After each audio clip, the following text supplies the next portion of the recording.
What do white people do when the question or the thing they're thinking about could be offensive? Probably keep it to yourself. There's only a Say- couple of white people that can do that. Andrew, Joe Rogan, maybe Theo Vaughn because he gives off autistic. So like I did a Diary of CEO this week, right? Hido was crazy. What the f?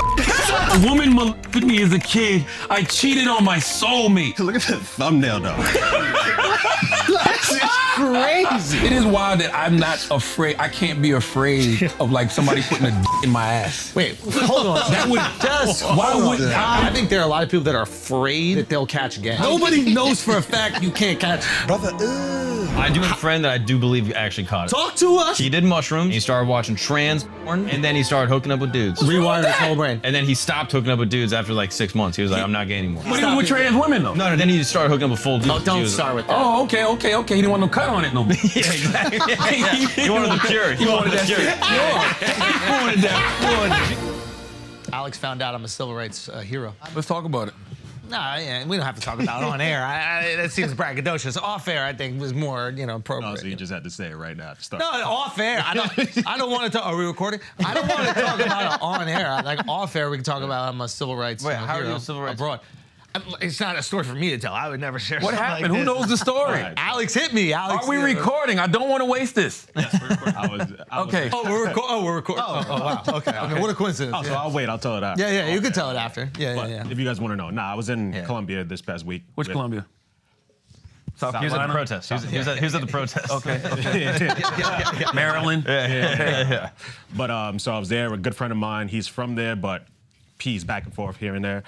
He's starting like a concierge business, and so he was showing us around, and it was amazing. And then he talked about the time that Schultz went there a couple of years ago, and he was like, "Oh man, Schultz is such a good dude." I always remember, like Schultz was looking to buy his wife a ring or a pearl or something like that, and he was going into Emerald, but yeah. Oh, Emerald, yeah. He was going into this jewelry store, and the concierge service also comes with security to, make sure you're good 24/7. Yeah. And the security's darker skin. They wouldn't let the security guy in the jewelry store. And Schultz is like, well, you guys just missed out on whatever amount of money he was going to pay for this ring because I'm not going in if he can't go in. G's up, dude. G's up. Now, did And you then tell? I That has nothing to do with race. That has to do with safety.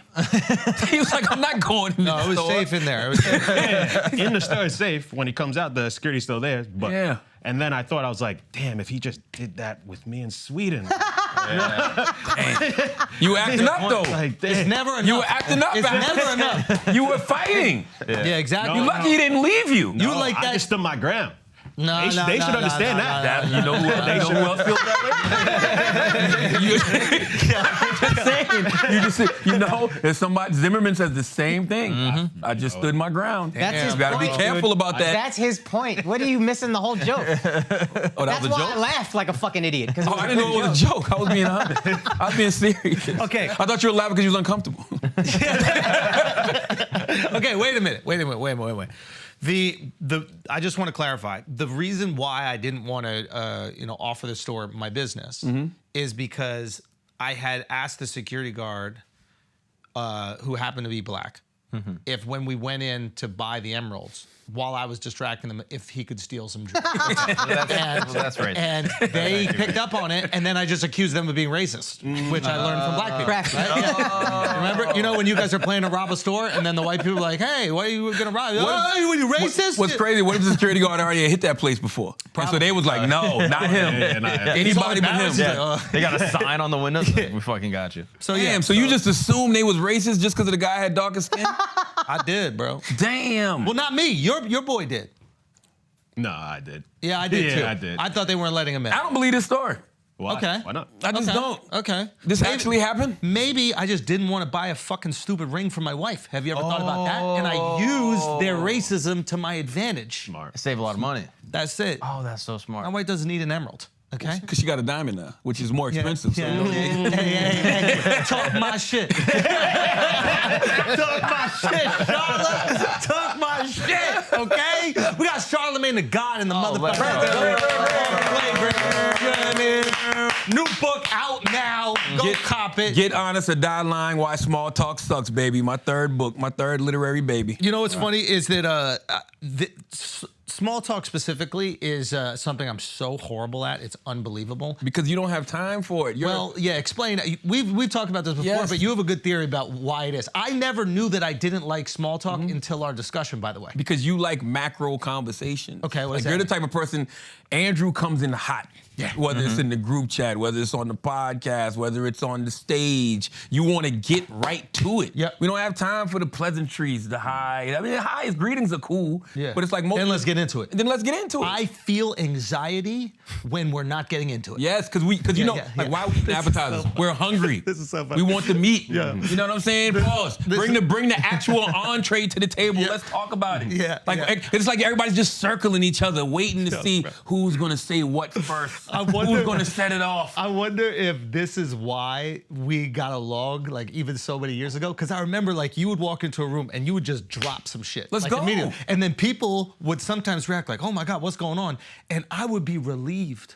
Because I'd be like, finally, Yes. this fake bullshit that That's we right. got going on right here is done. Somebody said something that we all have to react That's to. right. And we either react to by like trying to ignore it, and then you get to call that person out by being fake. That's right. Or that person just opened the floodgates and now we're laying in. And everybody knows when you're doing it. Yeah. Everybody knows when everybody's bullshitting. Do each they? other. Do they? Are there people? I absolutely believe that they know. But what also this book does, it gives you permission to not even have the big talk if you don't want to. Okay, so how do you tap out of that? Just simply say, I don't want to talk about this Well, right now. I then, when you do that, I go further. Yeah, I don't think you understand. When it comes to We have to conversation, talk about it no does not mean no. Yeah. That's true though. I'm the same way, sadly, right? But then it's like, yo, you gotta respect people's boundaries too. But also, just tell people I don't want to talk about this You're right the biggest now. asshole because you're like the nicest guy when you walk in a room. You will walk up to every single Yeah, person in yeah. the room, That's make right. them all feel comfortable, That's right. and then you'd be like, "How much you paying taxes last year?" So all I need is one. I don't need to captivate the whole room. He makes When everybody. Charla walks in the room, I'm like, please don't be me. Don't be me. Yo, target somebody. That's it. All you need is one.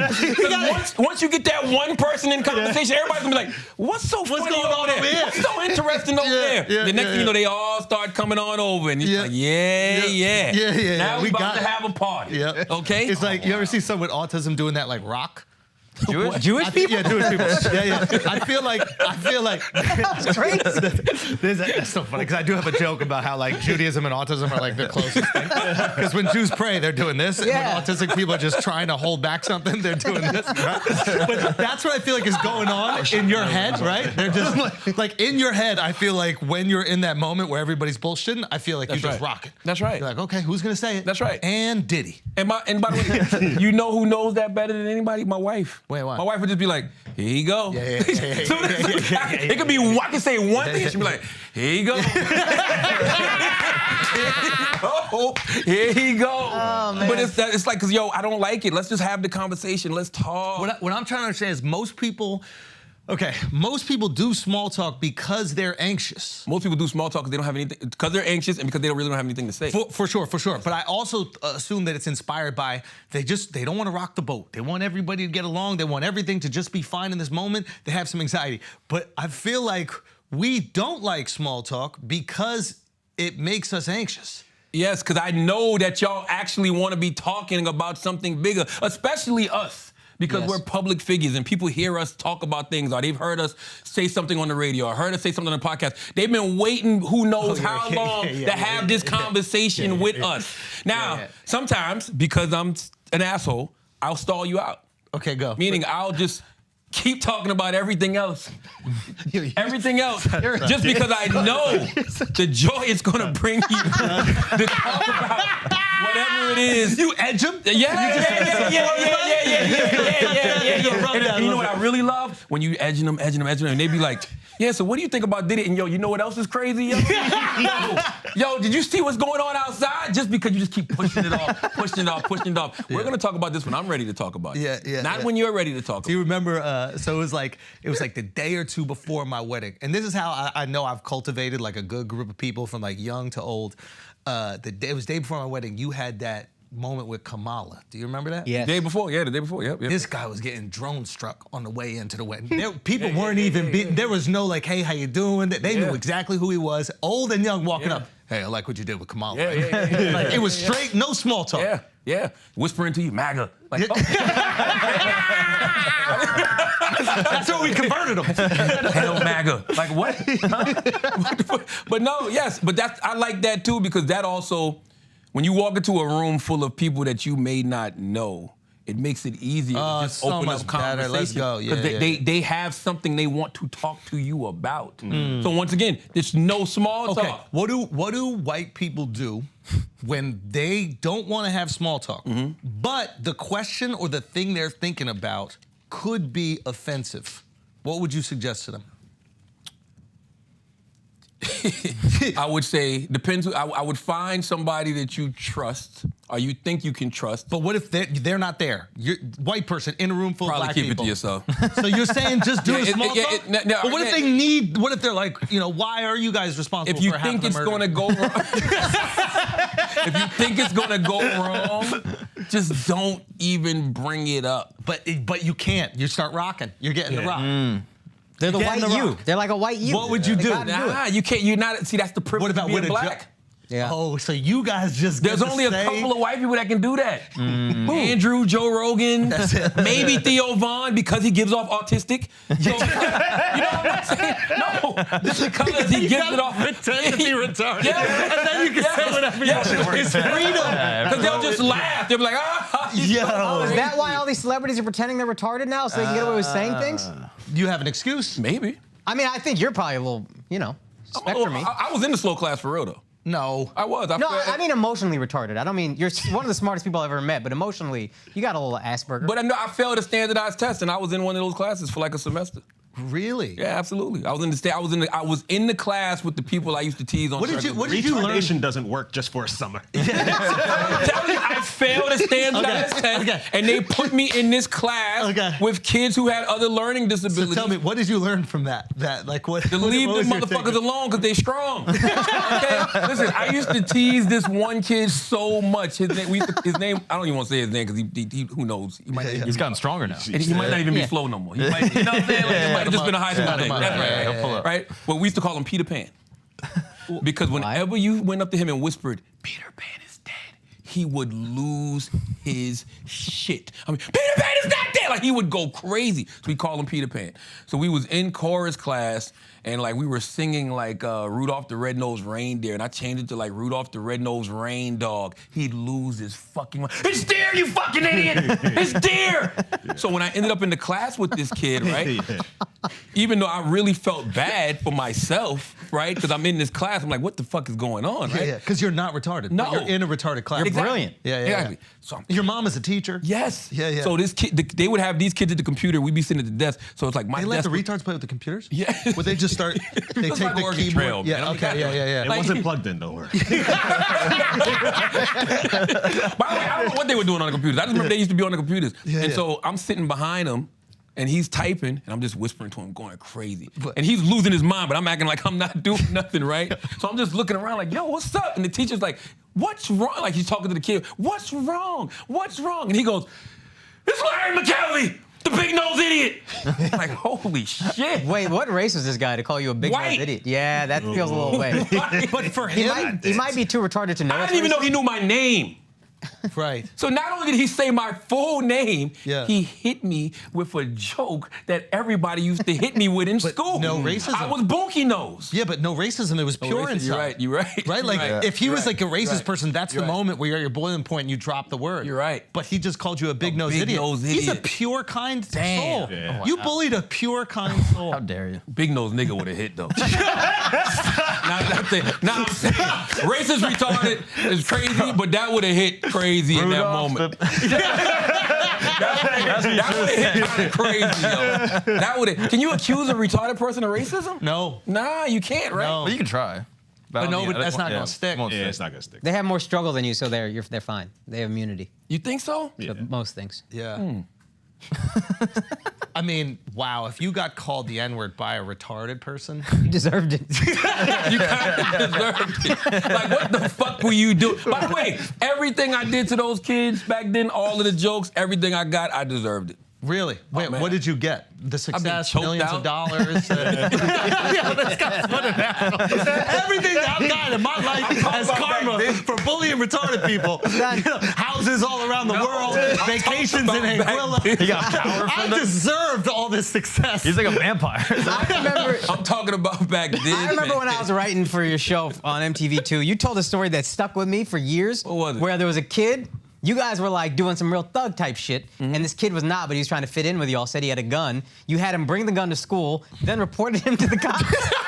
And then watched him get arrested and ruined his life. That story haunts me. It haunts me to this day. I don't know if I ruined his life. You can't be bringing guns to school, yo. I feel like I Can't did be my bringing- civic duty. You can't be bringing You guns to shouldn't have been school, bringing yo. guns to school. Listen, You might have saved a life. Exactly. Yeah. It's No, you truly. stopped the school shooting. Exactly. Why has this kid got a gun? Why do you have a gun at Yo, school, bro? thank you. That's good. Okay. That's good. You Why can't- would you show me this on the way to a school? retarded kid with a gun? Come on, you know That's a you liability. retarded. Why would you have a gun? I was there. Yeah, nah, Okay. When they put you back in the regular class, was there an acknowledgement from the teachers? Were they ever like, "Yo, that was our bad, yo. You're not as retarded as we." No, I failed the standardized test. I never got on track in high school, ever. What do you mean? Like I never got on track. Like I failed. You were slow in more ways than I failed 7th and 8th grade. Had to go to summer school. 9th grade I failed. My dad was like, "Fuck that," made me stay back. So I never got on track. Like I graduated in night school. Really? Yeah. So 9th and 10th grade. 9th and 10th grade was the farthest I got in high school. Holy Yeah, shit. yeah. So you got like a GED? And I got kicked out of one school. I got kicked out of Berkeley High School, and then I was in Stratford High School, and I got arrested from Stratford and did 45 days in jail. At what age? Ugh, I don't know, 16, 17? Did you see that kid that you reported for bringing the gun into school? Did you guys cross paths at all? I don't know which guy you're talking about, because it was more than one. All right, guns, weed. I think you got like $100 for a gun, maybe $150. Oh, wait a minute. And you got like They would $50. pay you. Dog, they think I'm doing collected it for money. Oh my God. God. You think I was doing it for no fucking reason? That's crazy. That's entrapment. You can't. What you mean? But you can't convince them to come to school with a gun. No, and I then didn't call convince out. them. It was just a reward. They used to reward you. They used to say, "Hey, if Son, you they see, collected the money, watched from the roof as he got arrested. if you laughing. see something, say something." Yeah, I like Right? that. So, Yeah, yeah. hey, he got weed on him. Word? I feel like you looking at me saying that was a little racist. To be honest. If you see something, say something, make a direct eye contact with me for the first time the whole podcast. What's that about? No, it was just a thing. Like I did my civic duty, and it was for all the wrong reasons. It was for all the wrong reasons because I was only doing it for the money. But who knows how many lives I made? You might have saved a lot Who of knows how many lives I made? You're a fucking hero. Yo, even turning people in for weed. Weed is a gateway drug. Okay? What if those people would have started smoking weed in high school and went on to stronger things? That's true. Gateway to Saved what? lives, bro. Yeah. Gateway to what? The prison industrial complex? Crack. That's amazing. Yeah. Coke. Which you sold? I know. You worry about the little things.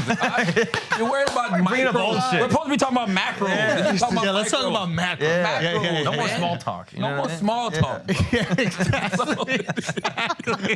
Do you ever look back at shit that you shared about yourself? Like, remember when you do like the runs in the beginning saying who you are? Oh my God. Do you ever look back at those things and be like, I should have "God damn." small talked. Yeah. I was having a panic attack this weekend thinking Over about what? that shit, yo. Cause just like putting out a book, I don't know how it feels like when y'all do y'all comedy, right? But when you put something out to the world, Yeah. and you know everybody is going through it in Scrutinize that it. moment Yeah. with a fine-tooth comb. Like I was sitting at home like, yo, it's mad people reading this book right now. Yo, should I have shared this? Should I have shared Ooh, that? yeah. And then, you know, I did mad book signings last week, so people were coming with both my books, and I'm like, all three of my books, and I'm like, oh shit. And kind of with a book, the thing that gets the most publicity is the most vulnerable, personal. That's what the media is going to pass around. Charlamagne in his new book said XYZ. Absolutely. And we live in the era where people take everything, I don't want to say out of context, but they just put things through their lens and their filter. Basically, they put things through the lens of what they know is going to get their website the most clicks, Yes. the most engagement, Yes. Yeah. right? Yes. So like I did Diary of a CEO. The CEO this week was Oh, he's yeah, great. Title was crazy. What was crazy. What the fuck?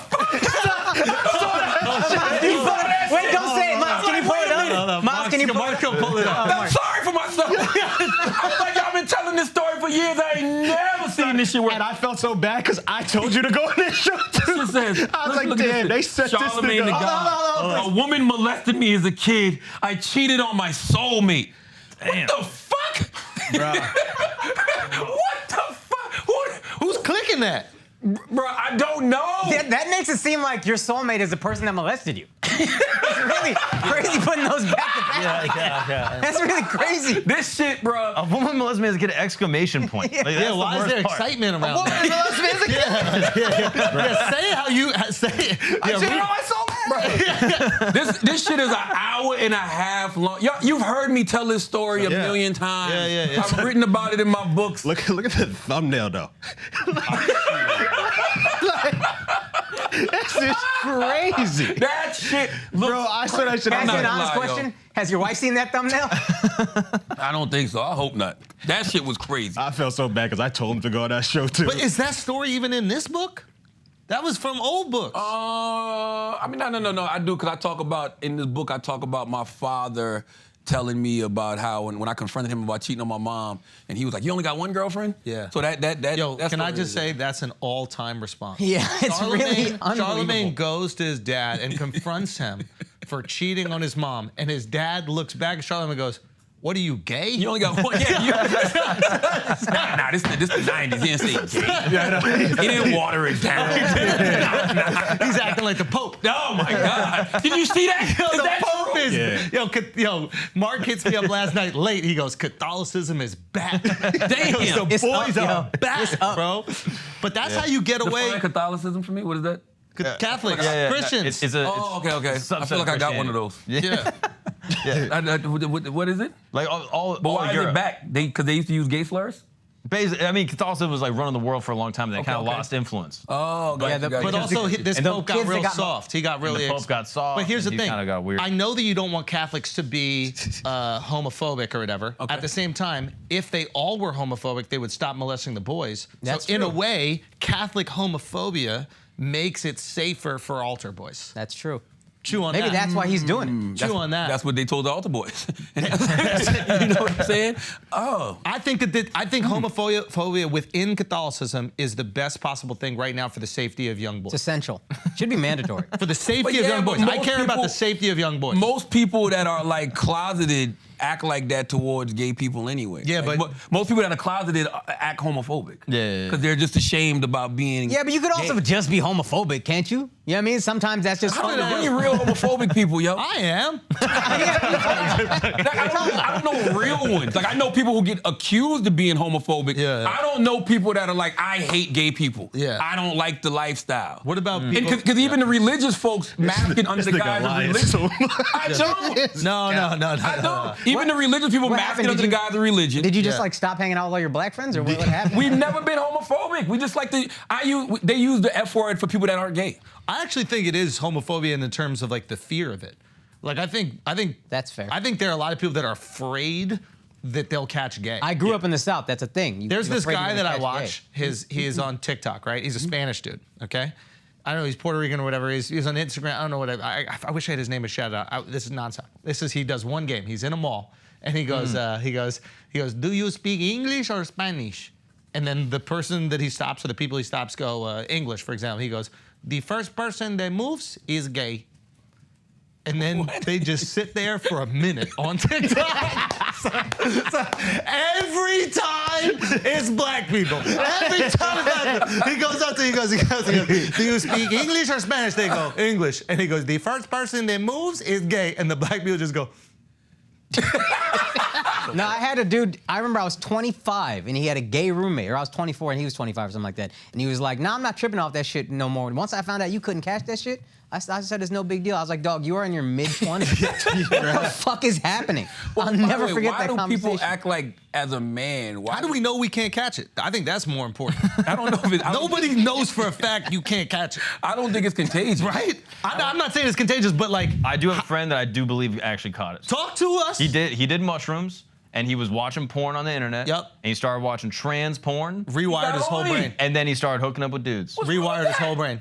And then he stopped hooking up with dudes after like 6 months. He was like, I'm not gay anymore. Can I? That don't work. That don't work. Sorry, your friend is gay. Yeah, you're not anymore, not anymore. But But he's even not with gay. trans women, though. No, then he just started hooking up with full dudes. Oh, 'cause don't he was start with that. Oh, okay. He didn't want no cut on it no more. Yeah, exactly. He wanted the pure. He wanted the pure.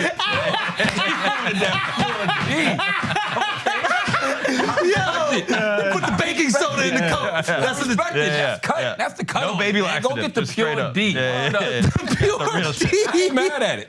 Yeah. No, but this is why I think you can catch gay, and I'll be honest with you.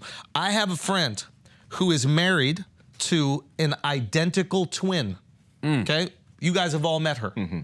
Her husband has an identical twin. That means their genetic makeup is identical. So there's a man out there that looks just like her. No. That looks just. She's married. Her husband has an identical twin. Oh, got you.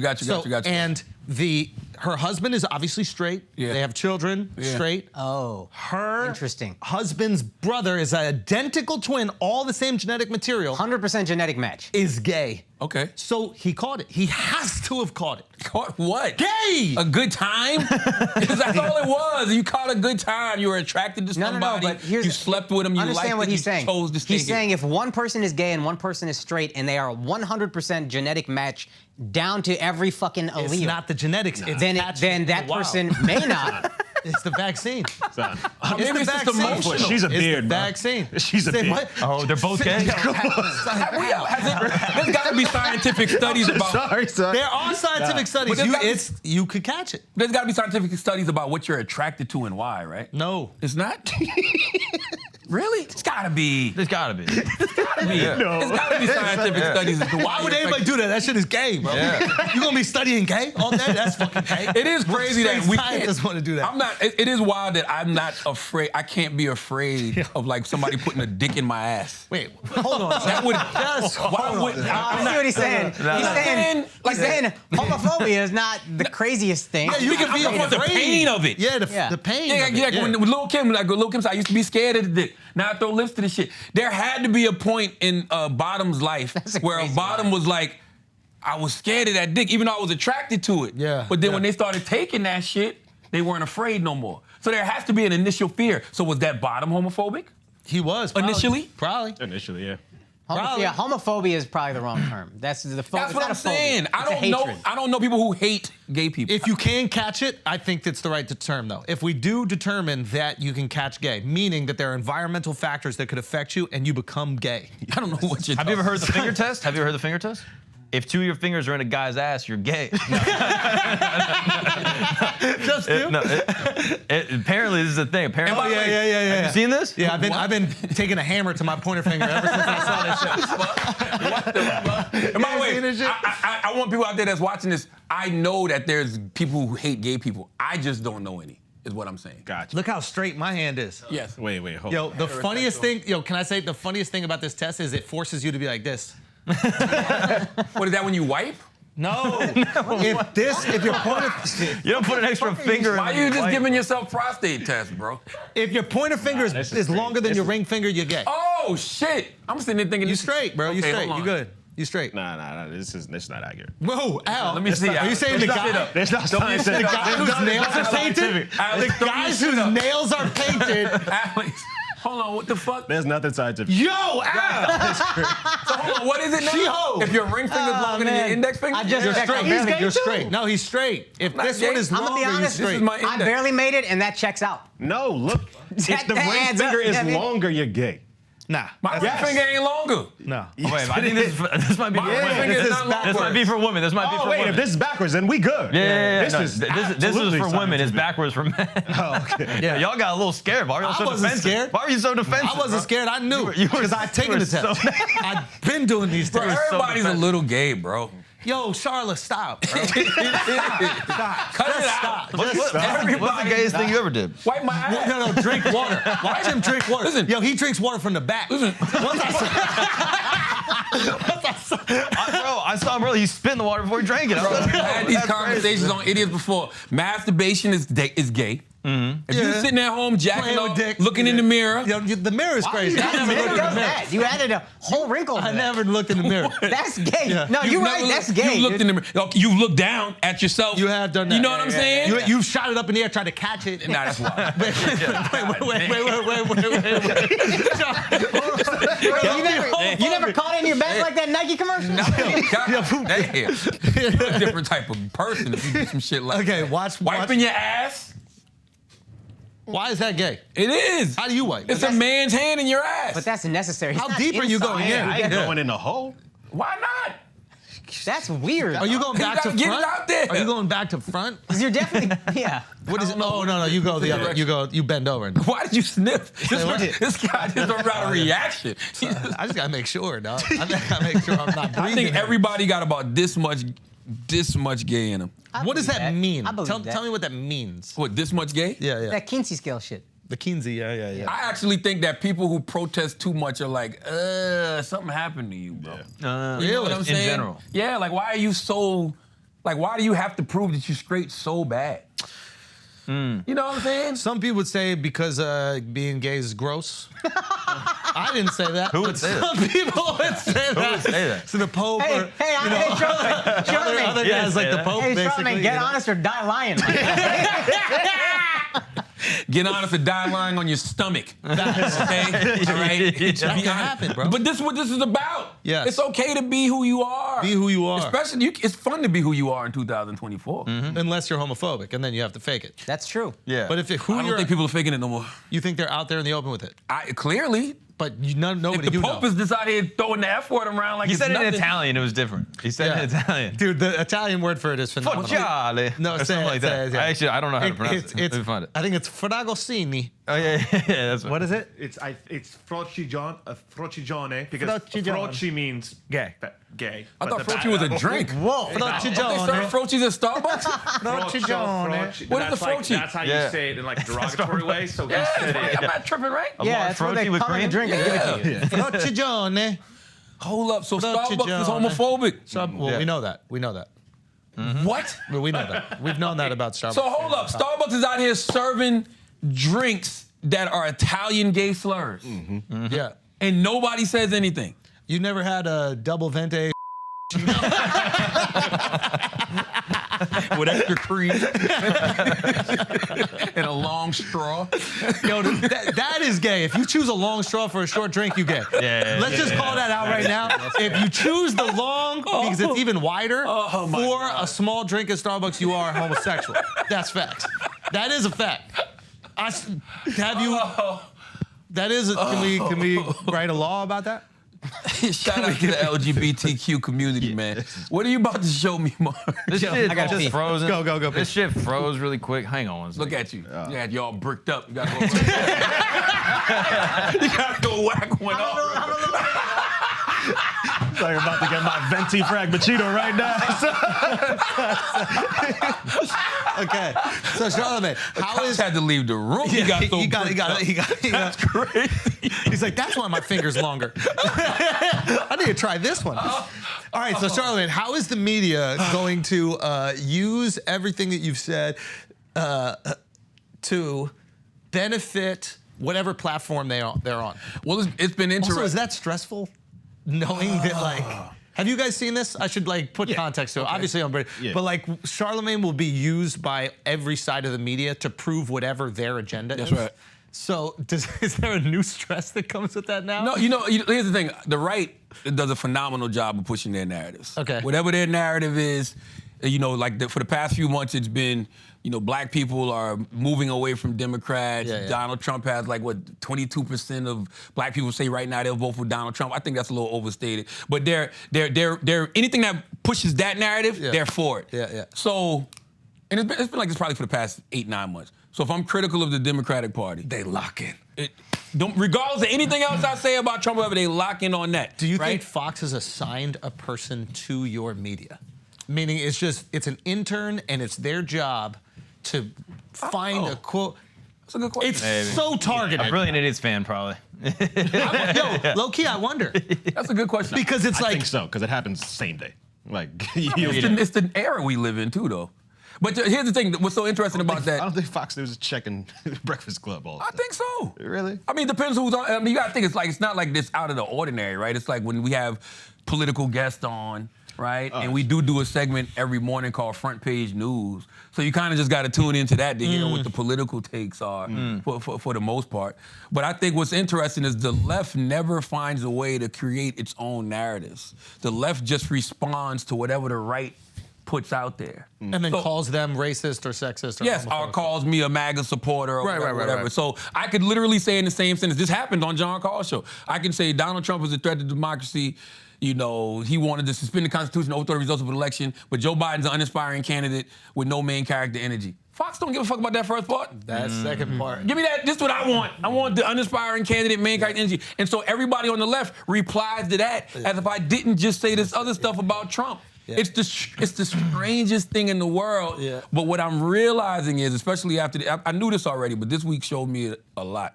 Because of all the different type of press. So like I did The View, or I did like CBS This Morning. That clip was crazy, dog. That View clip, you handled it incredibly well. But I don't know what they wanted me to say. Can you give context to the clip for everybody? Well, yes, I said that I'm not endorsing anybody for president this year. And you know, Sonny from The View basically was like, it was irresponsible of me to do that. And she said, this isn't the time to sit this out. This ain't the election to sit out. I never said I was sitting out. Yeah. Never once have I said I'm sitting out. Never once have I said I'm not voting. None of these things have happened. Yeah. All I'm simply doing is being critical of both parties. Which you should. And my interest this year is, one of my interests is preserving democracy. Right. So I'm gonna vote for whoever I think can preserve, you know, democracy. But the Democratic candidates are so weak that their only hope is vote against It's Trump. so silly. That's all they have. But yo, I've told other personalities in media that y'all spend so much time talking about how bad Trump is. Yeah. You never tell me any of the good things that Biden is doing. Do it. And then you wonder why people say, well, what the hell is Joe Biden doing? Yeah. Or what the hell is Vice President Harris doing? Very true. I can't find out from the people who support them because your whole feed is how bad Trump is. But to what Akash is saying, I think their whole angle is vote for not him. Yeah. And if your angle is vote for not him, you just got to make him as bad as possible, make him because super to your radioactive. Point, Biden is uninspiring, so I can't inspire you to vote for him in my brain. Democrats don't believe in Biden. Yeah. You know what the truth is? It's not even about none of that. These motherfuckers care about ratings. They care about clicks. They care about engagement. Yeah. And the reality is Donald Trump moves the needle. Yeah. You know what I'm saying? And not only does Donald Trump move the needle, people who are supposedly left-leaning criticizing Democrats moves the needle. You know why? Because it gets motherfuckers going on social media.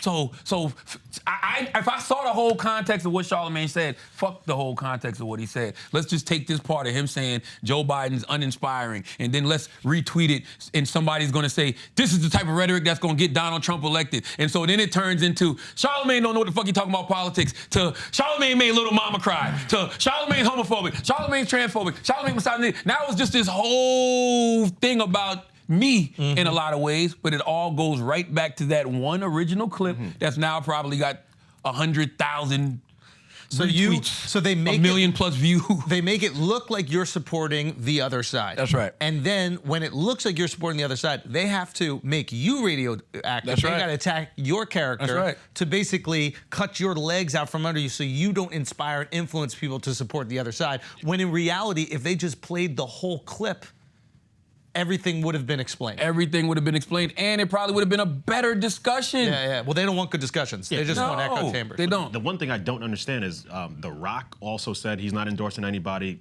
Taylor Swift also said she's not endorsing anybody, but that I feel no one was outraged about. Because they need the black vote, and Charlamagne is influential within the black community. This is so him not endorsing Taylor Swift. The Rock ain't black to America. You know what I mean? The Rock is The Rock. Shout out The Rock. That's true. That is true. But if The Rock dropped the N-word, we'd be like, hold on. You know? You'd have to remind us. He'd be like, oh, his dad is black. You'd be like, oh, it's my bad. Yo, that would be, he got to do that. Can you smell it? This guy had a whole rap song, didn't say the N-word. He knows people don't think he's black. Yeah. I feel like Drake's more black than The Rock. Like the people. Yeah, the people, Drake more power. Not right now. Give him a minute, he'll get it back. Not right now. Not at this current moment. Yeah, true. Yeah, not at this current moment. But it's interesting because even when I did Fox News, I did Brian Kilmeade's show on Fox. I did I'm doing Gutfeld. Well, we're taping this Tuesday, so I'm doing Gutfeld, tonight. And the thing I've realized about them, they're not trying to push a narrative because they already know what their narrative is going to be. I want the left to learn from the right. And start just pushing the narrative that you want out there. Yeah. That's the only way. What would it be if you were a Democratic strategist? What would you push out there that are the good things they're doing? For President Biden right now, I would be talking about the student loan debt a lot. Because those are the things that impact everyday people. Like, those are the things that people can point to. I know people who've gotten their student loan debt wiped away. Like, I know people personally who have gone to their accounts, $200,000. What does that mean, wiped away? I don't understand what that You means. just don't have to pay it back. You don't have to pay it back. It's over. Your debt Bank is takes the gone. L. But does the bank pay the L, or do taxpayers pay back the bank? I don't know. Because I'm trying to understand, like, That's true. what I assume it is it's not wiped away. What I assume it is that burden is now displaced across 300 million Americans. Miles, it seems like you have the answer. A lot of Biden's things are helping people. Miles, hold on now. Yeah. Are you answering the question that we're talking about right now, or something Yeah, a lot of the unrelated? debt that's getting wiped away. Yeah. Is Biden helping people sign up for programs that would help, that were like government-sponsored programs that they didn't know they could get on, that they worked in like a public Yes, sector for that's 10 true. years, and then their debt gets wiped away. But the question is, what happens? Who's paying to for the it is debt? what he's saying. Somebody has to take care My of it. assumption is that the American taxpayer shares that burden, because there's no way the banks are just going to go, well, we'll just not take those few $100 million. But like, Fine. so let's say, for example, yeah, they go. do Teach for America, debt gets wiped away. I guess that's the government being like, what you do is noble enough in our eyes that we can Yes. pay off this. We'll take care of this debt for you. Yes. And that's coming out of government coffers. And then we'll eventually pay. when we talk about the government pays for something, they don't have money. Well, that's our money.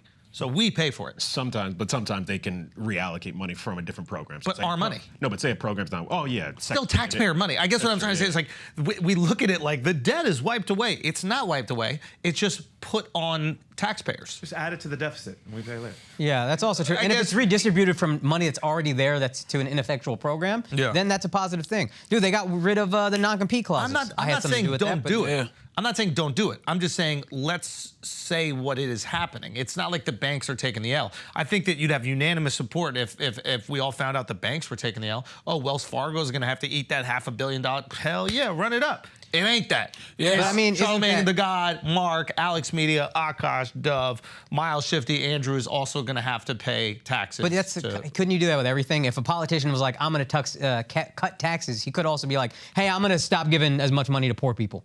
You're just not going to do that. I'm going to make sure some programs get cut. Then kids are not going to get breakfast at school. Makes sense to that to me? So basically, you're just framing it in a different way, right? But you can do that with anything. If a politician gets up there and says, "Hey, I'm going to cut taxes," what he's also saying is there's a lot of fun, like government programs that are not going to get funded. Some underprivileged kids might not go to school because I'm cutting taxes, so y'all save money, but there's less to go to them. You can do that with anything. The difference I would say is that we don't know if there's an increase in taxes to accommodate that burden. So that would be the difference between what you just said. Or cut spending. So Exactly. It's not cutting taxes. It's cutting spending or just adding to the deficit. Which they're never really doing. They're never by the gonna cut way. spending. They're never really cutting spending. That shit sounds good to say. They don't cut spending, bro. They just keep printing more money. They really don't. Yeah. They don't cut spending. Yeah, bro. yeah. So I guess, I don't know. And I wonder what happens for people who they just finished paying off their student debt. And now they're like, holy shit, if I waited 10 years, then it wouldn't have done it. You know what I mean? Well, I like seeing everyday working class people get that kind of relief. Yeah. Like, you can't lose with course. that, right? And that's one of the things that people can point to the same way when everybody talks about, Trump, when they bring up the stimulus checks and the PPP loans and all of that stuff like that. Those are things that they can point to where they were provided relief. Motherfuckers will never forget when you provided them relief, and think about when they got that relief during the worst time that we probably experienced in American history. Now, granted, they got the relief because of that worst time, because of that pandemic, but they don't give a fuck. If you were 3-4 months behind on bills and all of a sudden you got a check in the mail, you'll never forget who gave you that. 100%. Yeah. So that's what all presidents. So all what you're elected saying is officials- Biden is trying to buy the election. What's wrong with that? No. Andrew Yang tried to. Universal basic income. You shit. That's all. What do we care about in this country? We want money, Guns. upward mobility, and security. Yeah. That's all we ever want. We want money and to feel secure. Yeah. There's a certain level of security that money gives you. There's a certain level of security that being able to have your gun gives you. That's what we want. Money and security. Anything that takes away from people's money and security, you gonna lose. God damn, that was good. Yeah. That was fucking good. Yeah. It's just the truth. Yeah. That is. I was actually thinking other good things he did, the breaking up non-compete clauses, which have been an unfair thing for workers. That's for money, decades. though. That's another thing they could push that Biden did. He's trying to break up monopolies like Ticketmaster Live Nation right now. They're trying to go after. Like, they're I don't know doing how I things feel about that, though. Okay, explain, because I don't know much, but Yeah, I don't know much either, but just looking the way they even when they go after like the social media platforms and stuff like that, it's like America has been a country that has pushed free enterprise forever, right? You push capitalism forever. So when you got all of these people who took advantage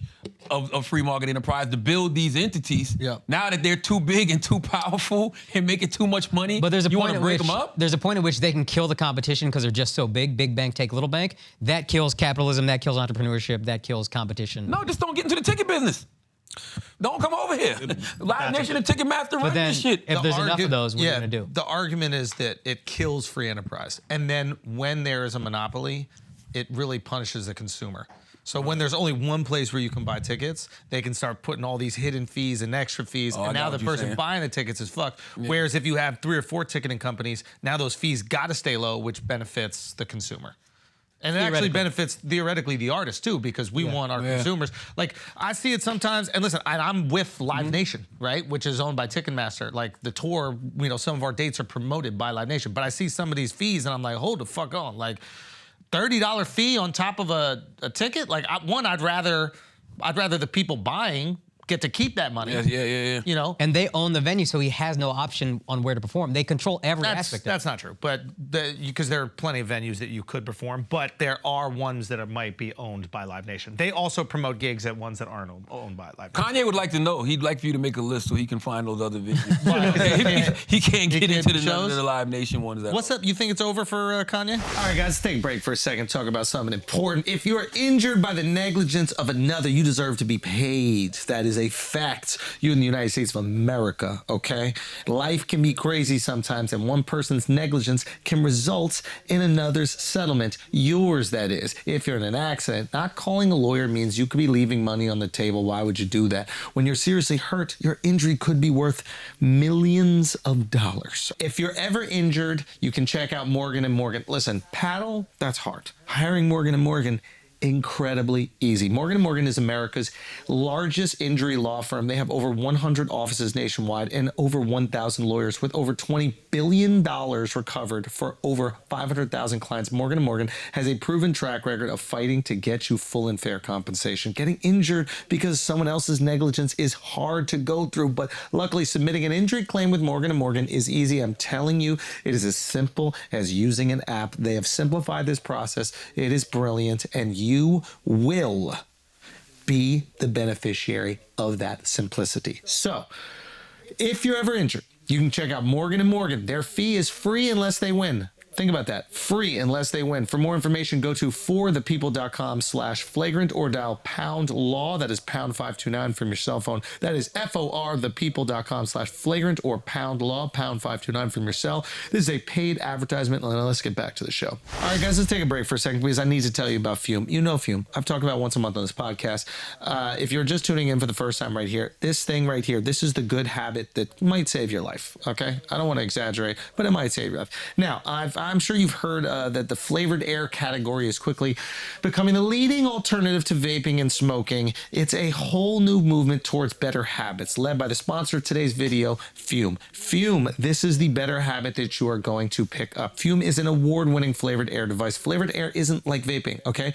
If vapor was sugar-filled soda, Fume cores would be closer to herbal teas. They have lots of delicious flavors to choose from, like crisp mint, orange, vanilla. With flavored air, you can satisfy your oral fixation right here, okay, through a passive diffusion system that utilizes no electronics, no vapor, no combustion. Fume is not a vape. There is no vapor, okay? You can use it anywhere. You want to use it on a plane, use it on a plane. You want to use it during a pod, you do it during a pod. You want to use it at work, you use it at work. And most importantly, there is no nicotine and it is not addictive. It also looks awesome, okay? Feel the weight right here. They got this nice little fidgety thing. It's going to calm that anxiety. The magnets help you stick back in, and I'm telling you, the different flavors for you to hit are perfect. Personally, I like the mint. That's the one that I go with. Keep it simple. Now, Fume has served over 300,000 customers, and you can be the next success story. For a limited time, use the code FLAGRANT to get a free gift with your journey pack. Head to tryfume.com. That is TRYFUM.com.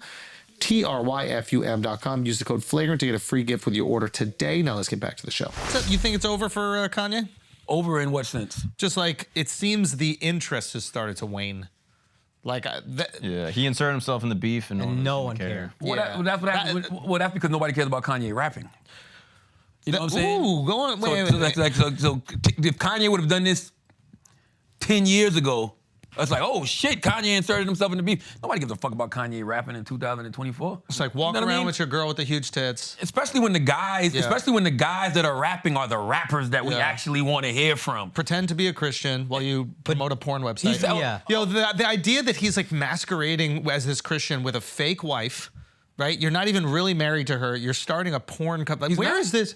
They're not really married. I Like, didn't know not that. in the eyes of God, right? You know what I'm saying? Like, and also like starting a porn company.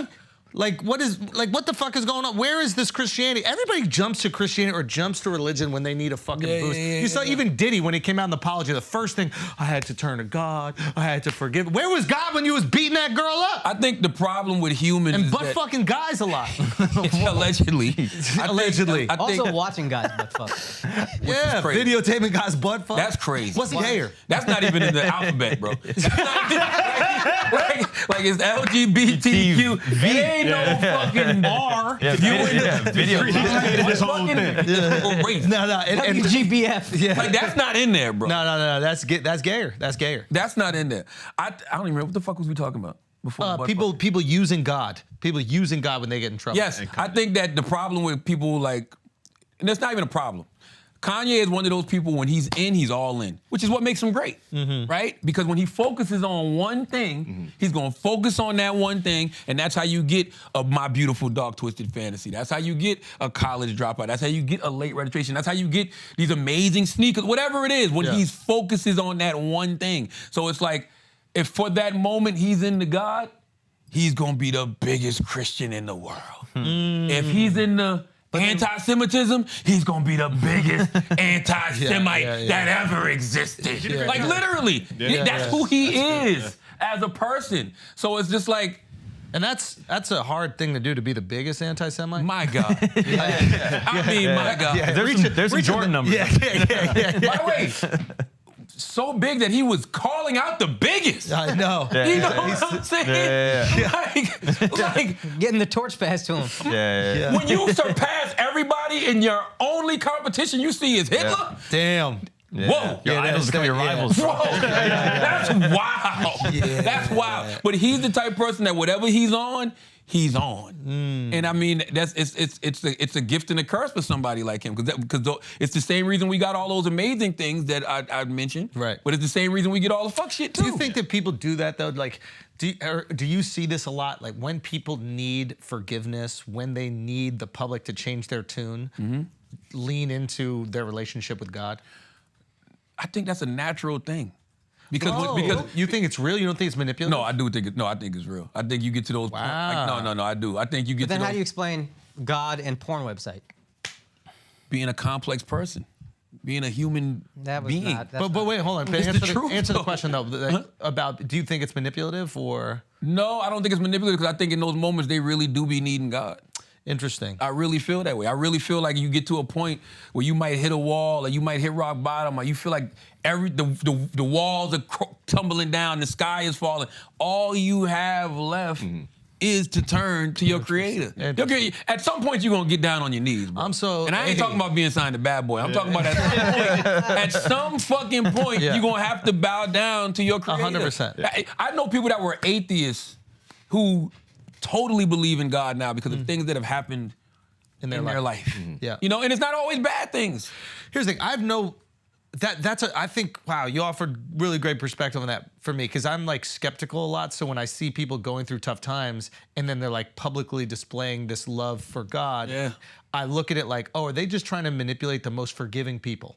Because religious people are incredibly forgiving, because a lot of them have went through incredible difficult things and then found God through that difficulty, and then they've seen the light through it. So I have like I'm almost protective of them, because I go, you might be vulnerable to this piece of shit trying to take advantage of you. Yeah. But that is interesting. When you are at the lowest point in your life, Every single time. you are humbled, you might also seek that same salvation. Why do you think people find God in jail? No. Can I offer one counterpoint? Well, also the food is better if you're Muslim in jail. Is it? Apparently, yeah, because you have to be halal.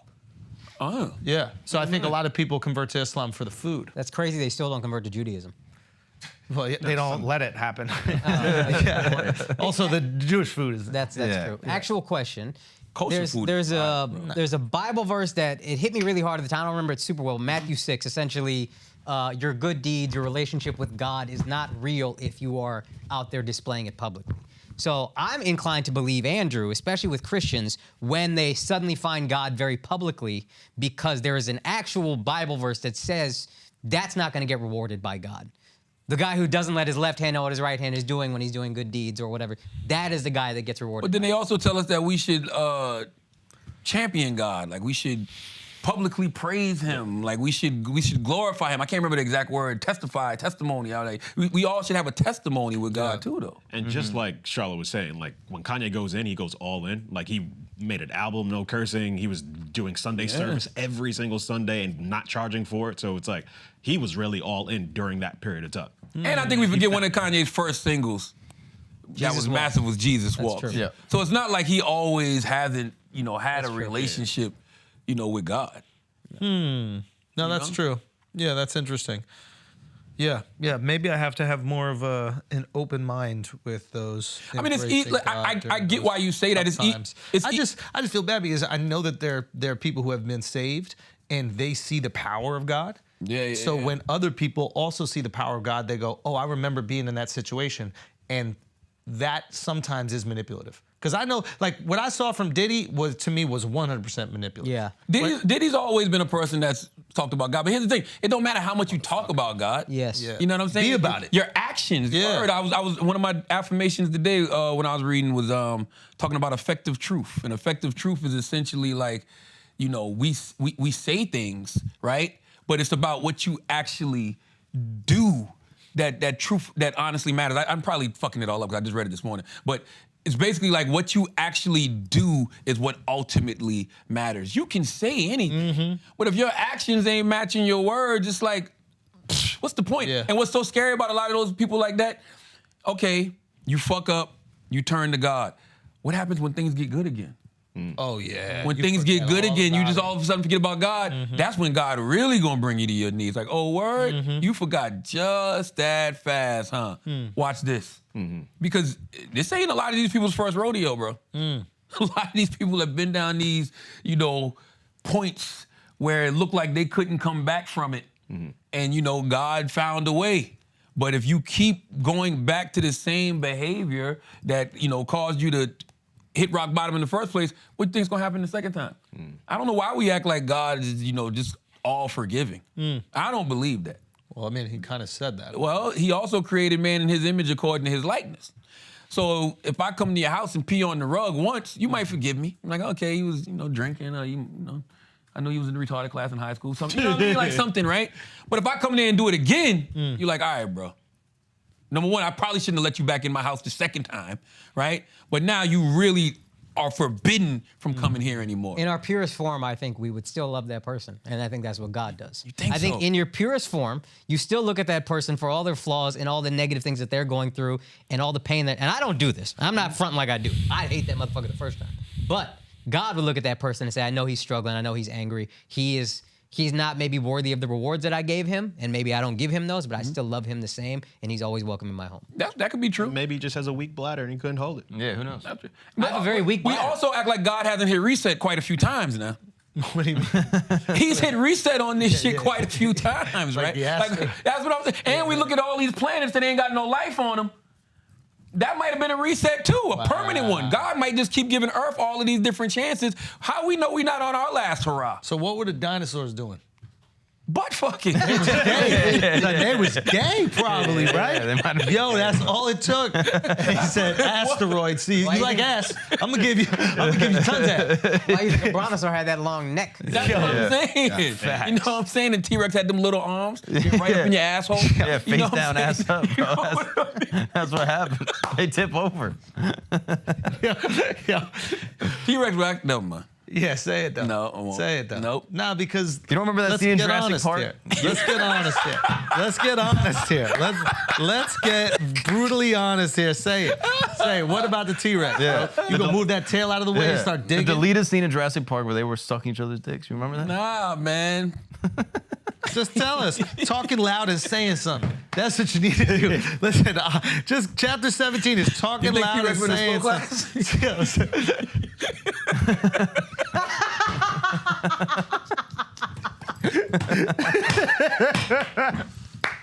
You would know. You would know. You would know. You have some dinosaurs in the class. Come on, son. Yeah. Andrew, what was your favorite part of the book? Time for He ain't some read action. that shit. I did. You did? He did read it. Okay. I read all your books. I do the audio though. Okay, Two okay, times okay. the speed. Time for some action. Time for some action. Spelled the number 4. Refresh the beat. What was that chapter about? I S-U-M forgot. action. I don't care what word you use to describe your political affiliation, Boom. what religion you worship, or what philosophy you subscribe to, your ideology, beliefs, principles. None of those things matter more than your action. Isn't that what he Action, just baby. That's That's right. crazy. That's what I said. That's That's right. fortuitous. Come on, son. You know I'm out here. That's literally, I'm Consistent. telling you, it's all about action, bro. I don't care. Like, you can tell me anything. Show me. And that's the tricky thing with the internet is because it allows you to show things that you're not doing. Yeah. I saw somebody, I think it was Publishers Weekly. They gave me a great review, but they was like, but he has these tired takes about social media and how it's ruining a generation. Why is that a tired take? Yeah, it's a fact. It's a fucking fact. Yeah. Nobody ever said, Yo. ever said, it's a tired take that cigarettes are killing people. Or- you can never say that enough. Or what, Water is or good what if for you. somebody comes out with the global warming shit? It's a tired Tired take that about there's gonna exactly. Yeah. Why is that's funny. why is social That's why funny. is social media ruining us and ruining our critical thinking? It's also funny because social media is killing Reader's Digest.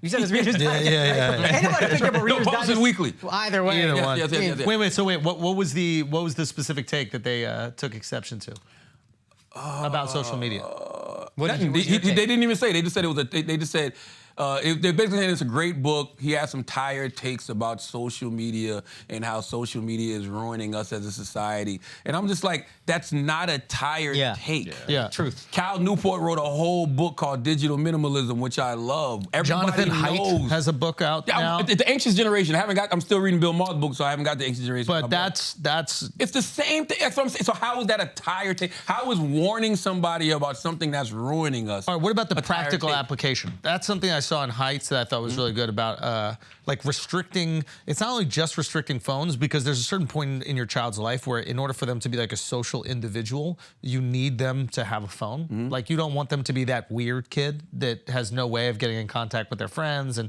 it's important that they text each other or whatever. And like they gossip with each other, do whatever kids fucking do, but there's certain ages where you can do it, and he was basically like, avoid puberty. That's the most vulnerable time. They have all these emotions going through their body. They're so easily manipulated, and the internet is right there to take advantage of them. Yeah, I don't have. You have daughters, so I'm wondering, like, I don't have none of my kids on social media. How old are they? As far as I know, my oldest is 15. And she doesn't have any social. Not, as far as I know. So that's 'Cause right. I made. She might have some account on the computer. Oh no, I did find one back in the day, but it was just like quick, fast, in a hurry. Like, if you do this, you won't be doing this, right? Wow, Like it's just okay. that simple. Yeah, Because yeah, I just feel like social media really is that dangerous. To your point, Yeah. to a young mind. Yeah. Like I think the reason some of us are able to navigate it a little bit better because we're older. Yeah. We lived in a world without it. Yep. Can you imagine growing up in a society where this is all you fucking know is social goddamn We media? watch the same 10 music videos after school every single day. and discuss them all.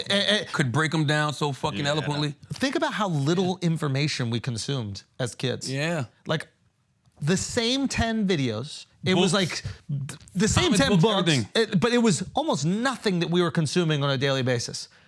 I wonder if that like affects memory and stuff now. I feel like that a little bit where like it takes me a few times to really kind of get something to lock in, and obviously I'm terrified of that because my dad's dementia or whatever, but I wonder if my brain is filled with so much absolute bullshit that I don't have a calm enough and receptive enough brain to consuming things I actually want to remember. I have a bit about this. I said it's my wife's stories that are taking up. They're just taking up the whole too many thing. fucking words. That's why I stopped taking in so much information. I know that sounds crazy to say, but it's just like you just cannot physically or mentally or emotionally consume everything that comes at you on a daily fucking basis. I don't even read as many books as I used to because I find myself just reading it to say then I read it. forgetting about it. Yes, and I'm like, damn, I don't Yeah. even remember nothing that was in that book. So I'd rather read 2 or 3 books a year. The amount of We times were I have to talking- reread a page because I get to the bottom, I'm like, I don't. The fuck did I just I don't read? think I read a Yes. single word of that. I was telling Mark about a TV show. We were flying back from, I think it was Abu Dhabi. I was telling Mark and Derek about a TV show. And I was like, oh my God, the fucking show is incredible. The ending was amazing. And then in that moment, I go, I don't even know who killed him. A show I watched that I am projecting my opinions on something, saying the end is so incredible that I forgot the fucking ending. ending. Bro, I do that. How? I talk to killing. people. I have conversations with people, and I be like, "Yo, man, damn, I can't remember where I heard it. Such and such told me such and such, such," and the person be like, "I told you. I told you that. Yeah. Yeah. I told you shit that happens to fucking me. yesterday." So this I'm is like, in "Oh, shit." this is in Jonathan Haidt's book. He brings up Harrison Bergeron, this book by Kurt Vonnegut, where basically the whole world, everyone has to be equal. It's like 20-80. Some people have high IQ, some people have low IQ. So in order to balance everything out, the people with high IQs have a device placed in their brains that every 2 or 3 minutes there's a beep that goes off, and it makes them lose their train of thought. So they can't sit there and think of all these advanced things and propel themselves. beyond Essentially dumbs society. them down. Exactly. But this is And interesting. Jonathan Haidt makes the correlation that we basically already have that. So we're sitting here, and every 2 or 3 minutes, you're thinking of something, you're like, oh, that's a really funny connection. That's something that can go in my book. That's something I can talk about on Idiots. And then all of a sudden your phone goes off, and you go, Bro, that's me. and then you're immediately disrupted. And so we're already disrupting ourselves and dumbing ourselves down. And he says we're not taking time to basically think. be with ourselves. How much smarter are you in the shower? Yeah. Oh, I How remember much everything in more the shower. creative are you? And then as soon as you get out, I Run. forgot. I'm like, what the fuck did I just had a fire idea. What the fuck happened to it? You know? Or just in the middle of conversation. You be talking, and then it'd be like one thing. I'd be like, God damn. When you're about to go to I'm sitting there listening to Mark. I'm like, how the fuck did Mark remember all of that shit from that book? Literally. And as he's talking, I had to refocus myself to listen to what he's saying. Because he's telling me exactly what just caused me to lose focus on what he was saying. Yeah. I just Googled it. I don't even remember it. What did I say? No, but it is. I it do is- remember what you said, but I don't remember what you said. So I'm curious what happens to kids in, like, say, 10 years from now when they have all this distraction while they're also consuming. Oh. Right? We didn't really have that much distraction while we're consuming. And we weren't even consuming that much shit in school anyway. Like, they were telling us to read. We weren't reading books over the fucking summer. Maybe you were. I don't know. was. But okay, I was. I Book was your program, baby. 4 books for a pizza. Yeah. Is that because you were retarded? Or I what- bought the what was pizza. it? 4 books. Were they coloring? That's why I started reading so much Judy Bloom and shit. Yeah. Oh, really? Judy Bloom, Beverly Judy Bloom's Clearly. fire. Yeah. So, but what I'm trying to say is, like, what happens 10 years from now, right? Like, these kids right now, let's go off the same thesis, right? That they're not able to hold on to the information that they're consuming because they have this other stuff distracting them. They have that little tick, that little beep. They never learn shit. Well, 10 years, will they not know fucking algebra? Will they not know Man. geography? Will they not know? And all we've this stuff? outsourced most of the learning. We're going to outsource even more and more and more to AI. So it's like there's not even a need for me to learn. I think eventually they're gonna bake in like a dark period throughout the day. Like, you know how Spain has siestas? Like, I think there'll be a dark period. America where would like- never do that. Nah, I think they will. And Because we'll- explain what would it look like. Give me. So, like, say a certain period during school where no technology, no screens, no nothing, just let never happened, your Alex. brain just calm down. And I think adults will do it. I think everybody will do it. It'll just be like something that's known that we need this just to continue our mental health. This could be American culture would have propaganda to that- change so much. Yeah, this could be propaganda, but a teacher came forward like recently with an article, and he was like, "I used to love teaching, and I had to quit because I just can't compete with phones. We try to take the phones from the kids. We cannot beat the phones. They do not listen. So they try to make a dark period from 8 a.m. to 3 p.m. Don't fucking work. These are kids. They're not having it. We're a society in America that loves overconsumption. Yeah. Number one. And a lot of those teachers are probably like, you know what? Get back on y'all phone, kids, because y'all stressing me the fuck out. You know what I'm saying? Because you're forced to entertain them. And that's another thing I talk about in the book too. It's like when I say give yourself permission to not have these conversations, it's okay if you want to not talk to the person next to you and you just want to be in your phone or you want to read your book or you want to be alone with your thoughts. Don't feel like we have to make conversation just because we're sitting next to each other. Like that's something that I think, even with that dark period you're talking about, Alex, it's like you can't force these kids to not want to be on what they want to be on. I just feel that eventually it'll get to the point where like the global warming will actually start warming too much, where it's like we really need to do some shit about it. And I think Okay. yeah, I think like maybe suicides might go up or They already certain have. things just start Yeah. going up to a level where it's like no one feels comfortable. Nah, you got to bring back hell. You got to bring back the story of hell. that is the perfect time to bring back. There's the no story fear of of going to hell anymore. No, there's hella fear of going to hell. Because if you think it's hot now with climate change, don't act right here on this motherfucking planet and feel how it's gonna be in the afterlife. Yeah. If you can't stand this shit, you don't wanna go to eternal hellfire. Bring back stories of hell. Yeah. When the last time you heard a good story of hell, bro? Never. I don't know why. I think Well, y'all you in just, New York. I Y'all think, was never I think scared you of just hell. lived in New York for a while. I bet if you go back for a while, there'll be a lot of stories of hell. Yeah. Y'all, Because the funny part is in most movies, New York is hell. Yeah. Like when they show you hell, they show you like. Relax. No, they do. They show you like New York fucking city. Do they? Yeah. Really? You didn't know that? I mean, I remember watching The Devil's Advocate or whatever that was. Was it The Devil's Fantastic. Advocate? Great movie. Great movie. Yeah. Yeah. Devil Young Wears Country- Prada, another one. Devil Wears Prada also. Country Fire. boy. Think about it though. Yeah. Keanu Reeves was a country boy. Yeah. Came to New York. New York was the devil's playground. Yeah. You know what I'm saying? That's what I mean. Yeah. Fun times. Yeah, I don't know if I subscribe to this New York is hell thing. Yeah, no, I would just, chill it out. I would say that if I moved to New York and didn't make it either. Yeah. Oh, it's probably because it's hell over there, and you got to be the devil in order to make it. Bring No. back hell, baby. Bring back stories of hell. I wonder if we do start to get a little bit more religious, and I wonder if that's what can kind of rein us in, because that seems like there are very few things everybody can agree on. Like, what is like the one thing that Americans can agree on right now? Tragedy. Which is? It has to be extreme tragedy. Like that can compel all of us to come together. I think Yes. that's temporary too. Like 9/11 is. brought us together for about a week. A little longer. A little long. Okay. Yeah. Might have been a little rougher for you, but Yeah. No, I brought y'all together and y'all came Gosh was together. hoping it would be over. I know. What is this solidarity over? He had to keep telling himself that it's over. It's over. They don't care no more. They don't care about us no more. Yeah, I think tragedy ain't God, Joe, but tragedy brings you to God. Yeah. Tragedy is what makes you start reflecting and makes you start thinking about, what it is you should be doing in your fucking life. Yeah. You know? What do you think that tragedy might look like if it's coming? Nuclear weapon, nuclear bomb. Oh wow. Yeah. That's the only thing. That's like this point, we too far gone. That shit is crazy. We Why? too- Why do you say that? I just talked to a woman that's on the denuclearization board. She's trying to get all these countries to stop making nuclear weapons. Yeah. And I didn't realize how real this shit is. Yeah. I mean, it's crazy. What do you mean? You didn't realize? Like, I wasn't alive during the Cold War. I wasn't alive during the Cuban Missile Crisis. Yeah. Like, I wasn't alive during any of these major nuclear standoffs. Yes. So in my mind, it's there's some bombs. And it's just based on somebody's stability as a human. Yeah. Putin has sole power to launch any amount of nuclear warheads. I think they have 1,000, 1,500. And if you're Literally there's been- destroy the world. There's been rumors that he's sick and stuff like that. So if you're at we that just point, keep saying that shit. I don't know if he is or not, but if you get to a point where you you know what, man, fuck it, I'm about to be out anyway. Push the goddamn button. You just don't know what you don't know. Like that shit could really.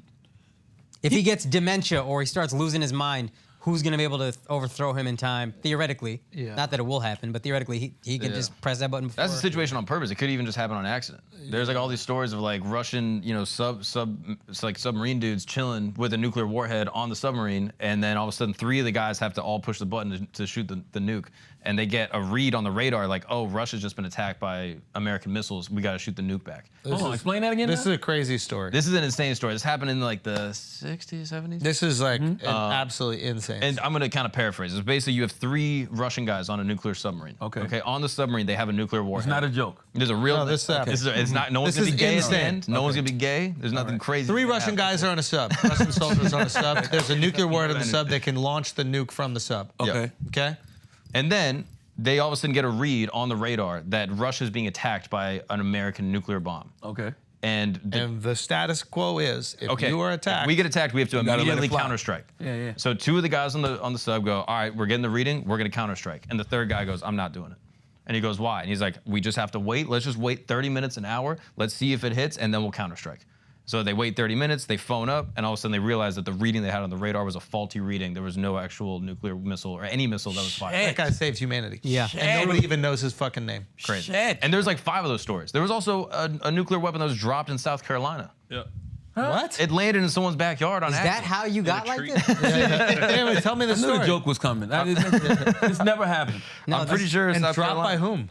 American forces. It was on an airplane. It accidentally fell in someone's backyard, didn't detonate, and it was Got just. caught in a tree, if I remember. Oh chilling. my god. South Carolina moss tree. I bet you it was a fucking moss tree, bro. Bro. I bet you it was a fucking moss tree that caught it. Mars Bluff.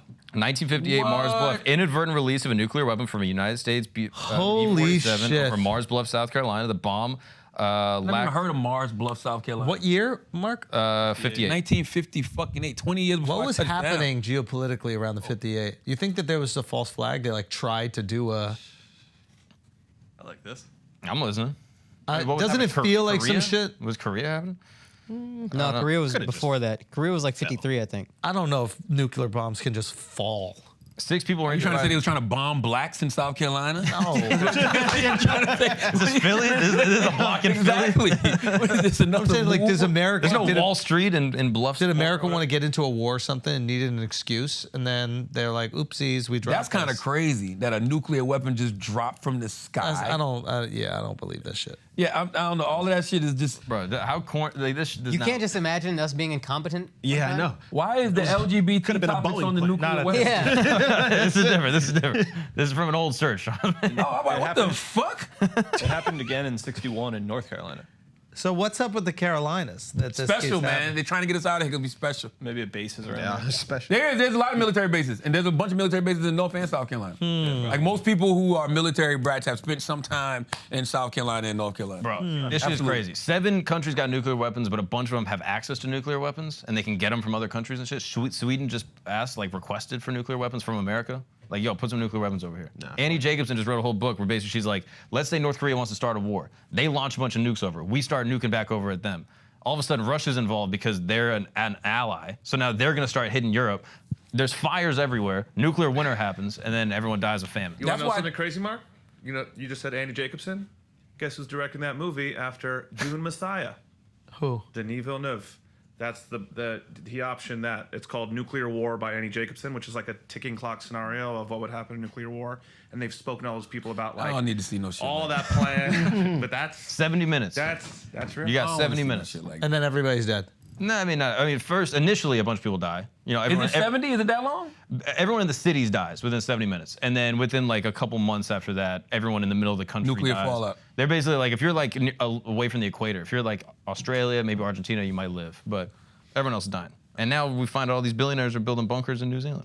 The crazy part is And Hawaii. and this is how you know America's so wild, right? For the past 5-6 months, it has been heavy talk of nuclear war Okay. from different people. Putin said it's not off the table. Like everybody's talking about it and nobody gives a fuck. We're just going on about our day.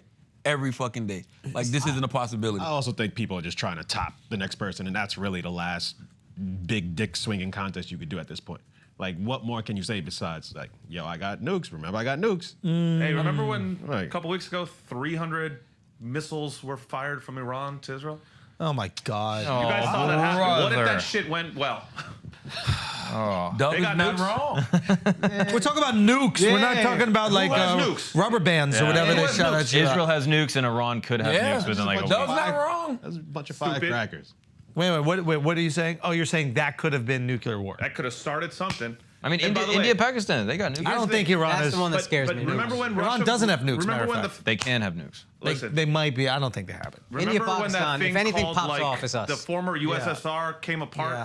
Do Do you you know how think- much random Hold on. uranium and plutonium is in different parts of wherever the former countries were? Like where someone on the black market's going to find some uranium. What Dove is saying to is make what a Who got the dirty bomb. vibranium though? We'll get the I'm just Avengers saying, on it's this. not all accounted for, and something like that could start that war. Pakistan, India, Do you think? close. Yes. It's just a weird time right now, man. Governments fall apart, anarchy. Be pretty crazy. So Be fine. is this like an I argument? said it'll be fun. So Alex said it this, bro. We're fine. Oh, I thought you said think- I'm yeah, like, no, no. what? Yo, I don't think nobody's pushing a button. is this an That's what you're argument though for? Okay, if the world is this unstable, is this an argument for whoever's in power placing people in positions of power in foreign countries to maintain the stability? Like, if we all subscribe to this idea that at any point in time, nuclear war, and you have a potentially unstable leader, a Kim Jong-un or Kim Jong or something like that, to me, if the world is that vulnerable and then in 70 minutes everybody's dead, it is the most benevolent thing to do, which is get him the fuck out of there and then put some puppet in that you know at least isn't going to push the button. If that's how we did it, yeah. But- I just don't think we necessarily do it just when we're worried about it. I agree. And there's financial reasons, et cetera. But In you theory, could make if- the argument if it's that vulnerable. Kim Jong-un might need to go, yeah. But see, that's my thing. What happened? Remember, what happened to just taking people like that out? That's Come back. I think about this all the time. There used to be a time. Yep. We used to people have a like that, backbone they about just this get shit. yeah, they just get them the fuck out of here. Yeah, which What are we makes me wasting time feel like they can trust him. It makes me feel like he's a good bad guy. Hey, we need somebody out there. This is gonna pop shit. You need a about foil. Exactly. You need somebody to keep everybody on their toes to make you think some Exactly. bad shit can happen. Exactly. But we really got But him when in was the check. last time we got somebody out of here? Because I feel like it's just been a while, and it makes me think we don't have it like that anymore. What's a while? Well, the Gaddafi just got some people Iran. feel like that. Some people feel like the Iran president. There's some shaky shit there. I thought it was. I think that was an inside job. Yeah, I thought it was the Cowboys and the Starboys. Apparently, I think it's an inside job. What the fuck the weekend got to do with this? What are you talking about? Cowboys and the Starboys. No, the Cowboys are America and the Star Boys are the Jews. The star on the flag, you know. Okay. But I think it was an inside job specifically because apparently they took the black box out of the helicopter like 2 weeks before. So why would there not be a black box in the president's helicopter? Also, I think all the helicopters are super old because They're American, and to get the there's parts, a boycott on American. There's a boycott on like military equipment sanctions, being embargoes sold on to the Iran. American parts to replace. So and then the other thing is I think that the supreme leader or whatever his name is of Khamenei. I think Khamenei wants his son to Yes. take over after him. But the fact is that the power is not necessarily split, but there are people who really love the president, apparently, from what I was reading, in Iran. And whenever there is a split of power or people who are following power, the way that you consolidate that is you get rid of the other person that's got some power. Wow. So it looks to me that it's It looks more suspicious. inside. But then that wasn't us. But So we haven't done. But we need to do we our said thing. somebody you said it was an inside job. Shows. I don't know. That's what I read. But That's what I all read. this shit is inside jobs. Keep going. Keep going. That's the whole point. You get somebody that people feel comfortable with and close to infiltrate and go get the job done. Yeah. Like it's no foreigners shooting American presidents. You know what I'm saying? Yeah, Like the presidents yeah. who've been shot have Yeah. been shot by people who are here. Yep. Somebody got in their ear and corrupted them in some way, shape, or form. So who are the leaders that we want switched up? Obviously Putin. But then here's the other thing about Putin. All of them. No. Yeah, who do we want to die? Right? We didn't say that. Yo. We said switched out. Yo. So here's the difference. Give an asylum in America, put them in the Hamptons. No. Here's the not the Hamptons. Here's the thing about Putin. I don't even know if we want Putin switched out. Because if the military-industrial complex in America makes tons of money making weapons, right? We need someone to use those weapons on. Putin is nice. He's a nice foil. He's someone who's going to start a war. He's someone who's going to, or he's going to at least respond to our antagonization, right? So you need someone who responds. You don't need someone who bends over. If they bend over, we can't use the weapons. I never That's thought about valid. that until you said But it. a guy that's saying I'll send over the nukes if I need to. Yeah. That guy you don't want to fuck with. That guy you can switch out. Logically, if you believe that he'll do it, Maybe I he's don't just think talking. exactly. I don't think we believe he'll do it. Think about what we're doing. We are supplying Ukraine with all the weapons. We're essentially the ones that are. I mean, it's American weapons that are killing Now that Russian could soldiers. give him incentive to want to flip. Of course, but Yeah, the yeah. fact that he doesn't Yeah, still. and he knows where the weapons are coming from. He knows where the weapons are coming from. So maybe it's the perfect foil. Maybe he also has a military-industrial complex that he needs to supply weapons for or use weapons for. So he's liking the fact that this war is going on too. I don't know. The thing about sending nukes is once he sends over nukes, we send over nukes, and that's But we're it. not It's talking just about a wrap. nukes. We're talking about what is the status quo. So far, we're the only ones that have sent nukes, and we've been in so many skirmishes, wars, conflicts, whatever you call, with the Russians. We're talking about back to Afghanistan, right, where nothing has happened, and we know that this is Russian weapons and American weapons combating. We're using proxies. This happened all over. All right, guys, we're gonna take a break for a second because I want to tell you about I Wanna Gummies. Okay, they're a simple yet delicious wellness solution where each product does exactly what it says. Whether you want to wake up, focus, relax, they have a solution for you. Even if you want to sleep, they have a gummy tailor-made for you. Carefully selecting premium ingredients, they create gummies that are bursting with authentic flavors, textures, and vibrant colors, from the juiciest fruits to the richest chocolates. Each ingredient is meticulously chosen to guarantee a tantalizing taste experience with every single bite. I Want Gummies are going viral for being the first ever wellness brand to offer $20 kits, okay? Meaning you can try $250 worth of product for just 20 bucks. That's an unbelievable bargain. And as a bonus gift for our audience, if you use the code Flagrant at checkout, you get 50% off your first purchase of anything in stock. So you go to iwantagummies.com. You use the code Flagrant to get 50% off your first purchase. Now you go enjoy. Now let's get back to the show. All right, guys, let's take a break for a second because you already know what it is. Hard dick time. Summer is upon us. Summer is upon us. Boys, you're going to be doing your work, okay? Whether it's your old lady, whether it's your side chick, whether it's a new girl you want to impress, summer is upon us, okay? The sundresses are out, and it's time for the rod to go fishing. And the rod is brought to you by Blue Chew. Hardest dick on the planet, same active ingredients as inside Viagra, Cialis, but this is the chew. This is one that we rock with. This is one that we're going to get busy with. This is one that you're going to deliver the best dick of your life this summer with. And you know what? You're going to do it for free. All you got to do is pay $5 shipping. When you go to bluechew.com, use the promo code Flagrant. That's it. Hardest dick of your life delivered to your doorstep. It don't get easier than that. BlueChew.com. Make sure you use the promo code Flagrant. All you gotta do is pay the $5 shipping and it's free. You're welcome. Now let's get back to the show. How do we know Nukes even really exists? Yo, we know. There's quite a few Japanese people who are well aware. I'm talking about now, though. How do we know that they still exist? Because to Andrew's point, ain't nobody let one fly. There was one in a fucking tree in South Carolina. We don't know. It didn't detonate. It just conveniently didn't detonate. I don't believe it. Just conveniently didn't detonate. Well, they do test them a lot. They do test them. Yeah. Where? The Marshall Islands. Yeah. The fuck is the Marshall Islands? Yeah, tolls. Drake raps about it. Marshall Islands. Bikini Island. Yeah, Bikini Atoll is a big one. Yeah. No, Charlamagne. No. By the way, shout out to everybody who comes to the book signings trying to get me on these dick jokes. I have not forgotten, okay? Wait. They're still trying to get me on dick jokes. No. What's the best one? None, because they're using it. Like the dude tried to hit me with the tipper the other day. I'm like, come on, cut it out. Cut it out. Yes. In Coral Gables Saturday, he tried to hit me with the tipper. I got hit with the Putin one the other day. The Putin? But Putin can get you. Anything that can get like that, it can get you a little bit. Putin is dick. And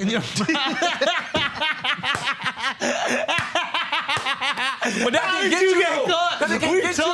It can get you. Because we're talking about nuclear war. Yeah. What you think about Putin, bro? Yeah. I'll show you something that will explode.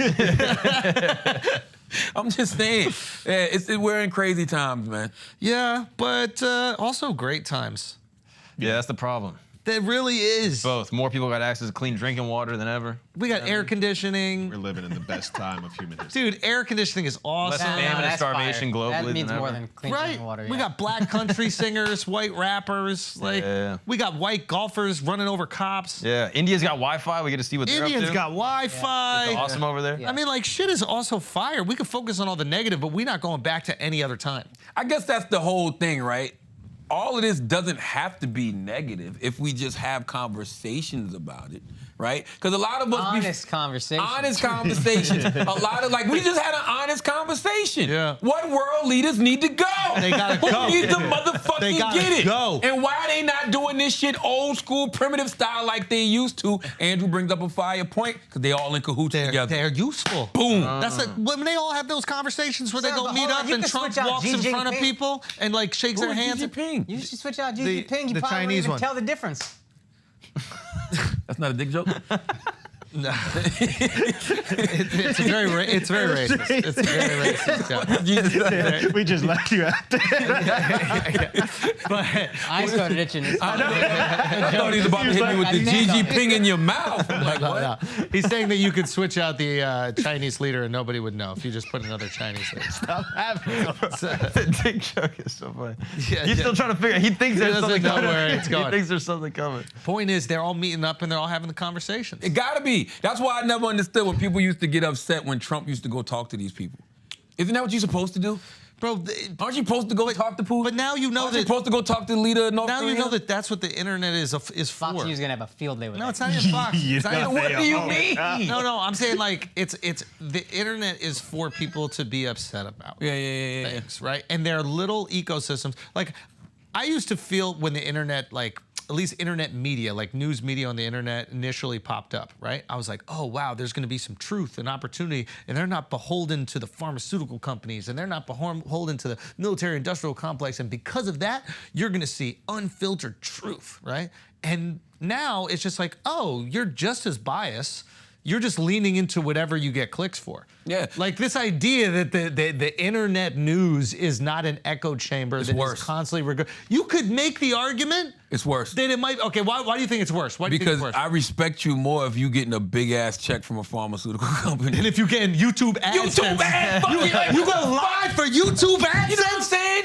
It's motherfuckers in debt right now because they just got on the internet and lied, got sued. Now they're in debt for the rest of their fucking life. I would rather you get the big check from the pharmaceutical company. Yeah. Get some shit that you can walk Yo, away from. get fucking your ass for billions. Yeah. Do you know what I mean? Like if Boeing's gonna fuck you in the think ass, about it. better Yeah, Boeing yeah. fucks you in the ass Yeah, than yeah, the yeah. fucking what's an AdSense that comes on YouTube. Yeah. Yes. Yeah. If you gonna $10 be you want Yeah, like a $10 You got- generous, yeah. $4 CPM. You always got to think like you sitting around with your boys. Whether it's in the hood, whether you in Manhattan, when you going to play basketball, whatever that circle was, right? Remember when we all know that circle when you young, that circle that you crave the validation and you want them to give you your props. If they find out you got fucked in your ass, Yeah. you got to be able to say, I got paid $1 billion for it, It though. was Boeing. Yeah. So they be like, got paid $1 billion to get fucked in the ass. $1 billion. Yeah. And then like, Still yo, gay, but yeah, I get it. it ain't even gay at that point. It's like It's good business. I want a It's loan. good business. You know what I'm saying? Yeah, but And that's when you be like, you know what you gotta do. give you $1 million. You know what you gotta do. Listen to this. You gotta get it like I got it. Word up. Ain't gonna be no loan forgiveness over here. I'm not the Biden administration. I'm coming to collect. You gotta get it like I got it. Okay, Facts. I got $1 billion to get fucked in the ass. Let's negotiate. Exactly. That's all. Yeah, you dirty ass. Your ass is dirty. You know what I mean? It's gonna be I'm way less. thinking. So that is, but that is the thing that I've noticed. So maybe it's just indicative of like who we are as people. We're just gonna lean into where our bread is buttered, and it's gonna be very hard for there to be truth out there. It's gonna be very hard because a lot of times people aren't willing to take the hit for the truth. Nobody cares about the truth when the lies more entertaining. Though. Ooh, who said that? Who said that? I said that in my first book. Who said But that before? Also, it's the narrative. It's not right? even when the lie's more entertaining. It's when the lie's more lucrative. Yeah. Nobody cares about the truth when the lie's more lucrative. When the lies more lucrative. And once you like Yeah. understand the internet and you realize how easy it is to just get views and that kind of shit, and you like I'm very proud of us. Like we make an active choice. We're like, okay, we're gonna have some people on that we think are fun, but we're not gonna basically frame every single episode into things that we think are bullshit. There's a comedy podcast. you don't at the end of the know. day. Oh, we know. Not all the There's a time. way to game this shit, and we choose not to do it. We choose not to do it. But you would have to have like a fact checker, researcher sitting in studio right No, then and I'm there. saying the opposite. I'm saying we could go the extremist route. All you gotta And do we is could, yell and have a really bad take about something, and that shit will go. But so many people be right. We just think that they're not right because they're yelling, and we think, and the internet has told us that what they're saying is not true. I'm the type of person I gotta go research it myself. You know what I'm saying? I'm not listening to social media. Like yesterday was a great example, right? Nicki Minaj gets arrested. yeah. Oh yeah. Nicki tweets out, and this happened in Amsterdam where weed is legal. Yeah. So my mind goes, well, maybe weed isn't legal in Amsterdam. Let me just go Google and see, because I never knew. You always hear these stories about Amsterdam, red light district. Yeah. It's not legal in Amsterdam. Well, that wasn't the issue, but yeah. But it's legal in designated coffee shops and places where it's designated. And I think you can only have up to like 5 grams or some shit like that. So if she had a bunch of pre-rolls, maybe they were over 5 grams. The issue is she was trying to travel you to can't another fly with country it, with yeah. them, and that's where you get punished. So at the Amsterdam airport, if they see that you're bringing weed onto your flight, they can arrest you for that. But my point is, that's part of the law. Yeah, exactly. In her mind, weed is legal in Amsterdam. Which one isn't true, and two, you're bringing it to another state, That's right. or another country, or whatever right. it is, which is also illegal. right. So they fined her for that. But like, Which we've seen happen in America. All the fucking You time. might leave Cali with the weed and land in fucking. I think Denver Airport, there's like a South thing, there's like an Carolina. amnesty thing where you like throw it out now, because if we catch you with it, you're fucked. So know they what I'm saying? that's Yeah, funny. They, throw it away here, it's good, you're Full good. security. They'll let you throw it away. oh, that's cool. I like that. Yeah. they just have a box you can put it in. I like And that. all the TSA guys take it home with them. That's fire. Resell it. That's a good That's fucking fire. market right But there. my point is, like, she said that. That's good and, faith. And That's- mad yeah. people on social media repeated it. I saw that so much yesterday. Yeah. Why is this happening to Nicki? Weed is legal in Amsterdam. Not quite, guys. Yeah. But nobody even stopped to do any And of then the research. people will turn that story into anything that fits their argument. So if their that's argument, look how racist the world is, they'll be like, oh my God, look at Sexist, this. racist. Or look how, or the opposite, which Yeah, is, look how entitled America. look how entitled America. Look, this is another Brittany Griner, just thinking that she could take drugs all around the world, it's gonna be okay. And this- people will frame this story into whatever fits their echo chamber. Nicki had the And more this fire ties frame, into though. What'd she say? Nicki kept it into the. This is them still trying to sabotage My me. tour. They've been trying to stop me for the you know her whole thing the is been about European Union. the industry's trying to shut her down and Yeah, stop yeah, her. yeah. She put it right back. No, this is the people trying to stop my tour. I don't know why they trying to stop my tour. You know what that makes people want to do? What? Buy more tickets. What were you saying? I gotta go out here and support Nicki. Yeah. What he's saying about the echo chamber, that ties into the earlier point he was making, which is I can just feed you what I already know you want to hear. You want to hear, Yes. oh, look at racism, all examples of racism. That makes you feel good. And there's a way you can lean into that and kind of grift and just make pretty good money. I wanna do it. You can't be great. You can't be wanna do great. it, Akash. But you can have a good, comfy I know. life. I really want to do What it. would be your grift? Yeah. What would you jump on? Mental health, therapy, that kind of thing. Nah, I did that. Stupid. I don't know. Oh, you could go conservative and have so much fun. Oh my Man. God. Oh, if you went would be a Candace Owens, fucking I'm trillionaire. doing that now. I'm trying to, Yeah, what's the next grift? I don't know, but my thing is like I cannot do it. Meaning that maybe it's just I'm not a contrarian, but I have to just see what the other Point of view is point yeah. of view You're an is. intelligent person. I have to. Yeah. Yeah. Like you cannot just tell me something. Yeah. I have to go see what the other POV is. Also, if your contrarian nature inspires you to do that, that's not a bad thing. Whatever it is that makes you go out there and seek a little bit more information, that's fantastic. Yeah. It's okay. You should. Yes. Like don't just take somebody's word for it. Not even mine. But you have to understand how hard that is when you're making money on it. And a lot of people on the internet are making money. They're paying their rent. That's They're right. paying their family's rent. That's right. And they have a responsibility now to go continue making this money in this way. They quit their job. They're like, holy shit, I'm making money making YouTube videos right. now. I got to keep these clicks up. I got to keep these views up. That's right. How do I do it? Oh, here's my currency. I'm leaning right. into that. The algorithm decides what they create, not themselves. Mm. It's the most inauthentic version of creation. That's right. You are not creating for you. You are creating For others. for others. Yeah, I talk about that in the book. It's just like, yo, I know very smart people, very intelligent people who are literally just telling people what they want to hear. And it's so predictable. And then they have the audacity to criticize.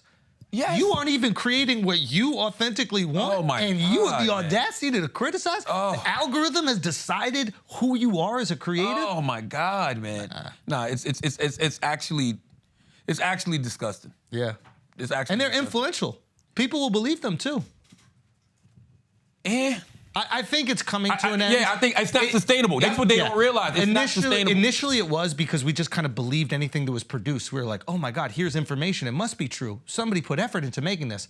And now that people are starting to see that there's like a grift and you can get views by doing certain things, I think the public is starting to be skeptical of the same exact video being put out. I think there still is a market for it. But there's I don't- influence. I think we underestimate 100%. how many people are lost. And to your point about religion, how, like giving guidance, since there's not as much religion, maybe Tim Dillon said this, we're all kind of looking for God in something else.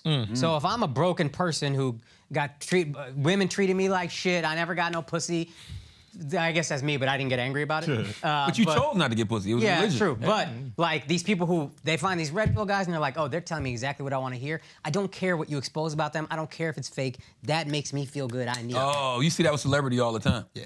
Like people like, and that's how I know people don't really be caring about the issues like they care. They care about the individual. Yeah. Like people got mad at me last week. Well, I didn't realize they got mad at me for some brilliant idiot shit I said months ago when we were talking about Diddy.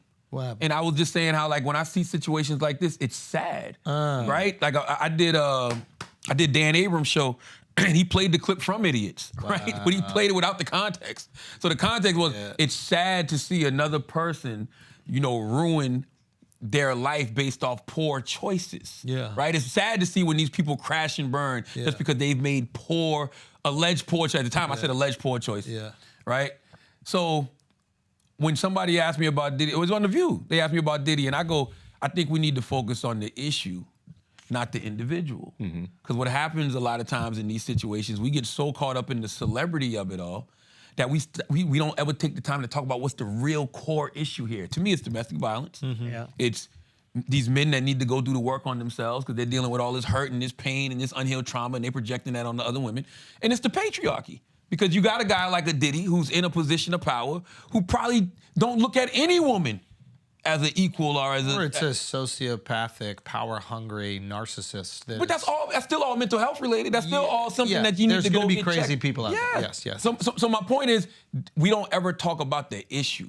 Now it's Diddy's music is banned from Peloton and the Diddy's eyeglasses are taken out. Who gives a fuck? Yeah. Whatever happens to him as an individual, he's got to deal with the consequences of his actions. But the issue is still going to be going on. That's interesting. As I'm talking right now, somebody's getting their ass kicked. Some woman's getting their ass kicked right now. Nobody's even paying her no attention. And then we move on once we see justice is served for the individual. That's right. We act as if the issue is taken care of. That's when in right. reality, it's not taken care of No. at all. At all. But our passivity comes in because we feel satisfied because we never cared about the issue. I've never cared as strong, but like we cared more about the fact that this famous person we saw our whole lives is involved in this fucking thing. Yeah. That's Pound of interesting. flesh. Now, I largely agree with you. Could you make the argument that there is still some benefit in seeing, we're gonna make an example out of this guy. You're gonna take this guy who was a demigod of sorts, like so powerful, and he's gonna be stripped to nothing, and these are the consequences of those actions. Yes, but you have to put the lesson in it, right? Like we can't have these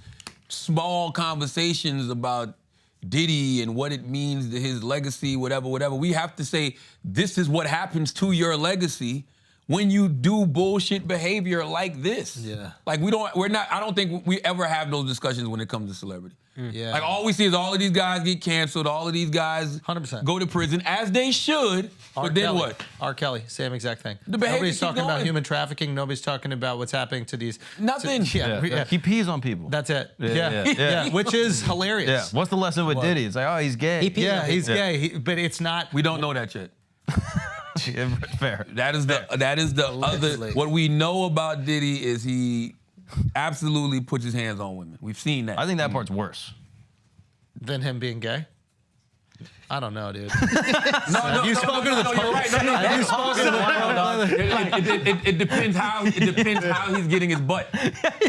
No, because he could be. No, It because could be he's non-consensual. If he's being That's asked, what I'm saying. Yeah, He could be non-consensual. Exactly. I think we do know he's gay though from that video. Bro, there's one story that came out of all of Charlamagne, this shit. don't jump away. He did fight with flowers. We He fought do with know that flowers. he's gay from that video. Why? Because of the way he was holding his towel? No, What? Was it tied the on his socks. I didn't notice his socks. You didn't see the socks in the video? No. I really couldn't. I didn't watch the video. I The really. things y'all pay attention thought to he in was- a goddamn He's video. wearing. Once I saw him pull her down and kick, I'm like, that's enough. I didn't watch that part. horrifying. I just watched the socks. I watched him like Joker walking through the hallway in these pink fuchsia socks. Yeah. And I was like, oh, this guy's definitely gay. That was what I thought. That was the first thing I thought. I didn't know they were pink. Oh, wow.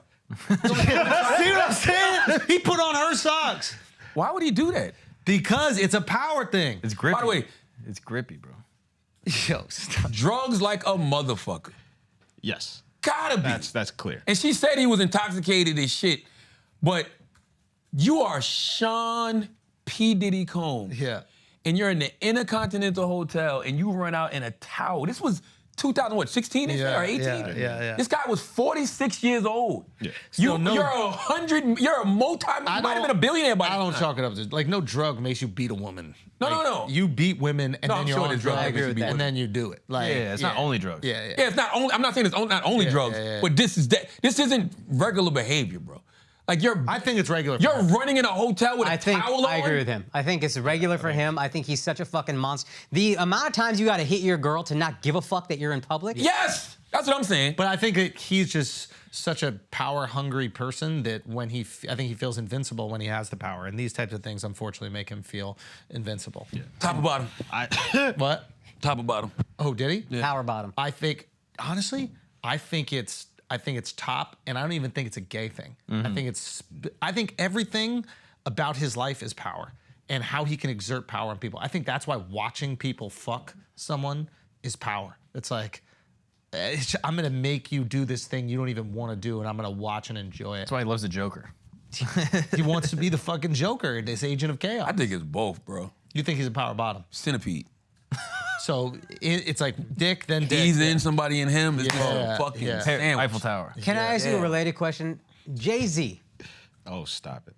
If I'm hearing smoke, I've been hearing smoke about Diddy. That's why I believe the Cassie shit right away, because we've all heard things about Diddy for a long time. We never heard this shit. I heard. We used to always make a joke. I've heard the joke. Cassie's a hostage. You hear little whispers. Yeah, but we heard that. We said that about Tom Cruise too with Katie Holmes. Here- I didn't think that. Yeah, I never I heard didn't of think it. I was going to ever see a video like this. I heard abuse whispers. So what I was thinking, what I was I heard thinking is- gay. I never heard I always once heard, abuse. I always heard gay. Gay nonstop, and that was enough. People were like, That's because of Wendy Williams. What'd you say? Oh, with That was the Wendy. Wendy's whole thing was Diddy was gay since the 90s. She knew, dog. Oh, Wendy was We owe throwing that Wendy out an there. apology. That's why Wendy got fired from Hot 97. Wendy got fired from Hot 97 by Diddy because that's when Bad Boy was smoking hot. Wow. And she got fired for putting that out there. Like You think that Diddy held on to the gay rumors so that people didn't know what he really was? Yeah.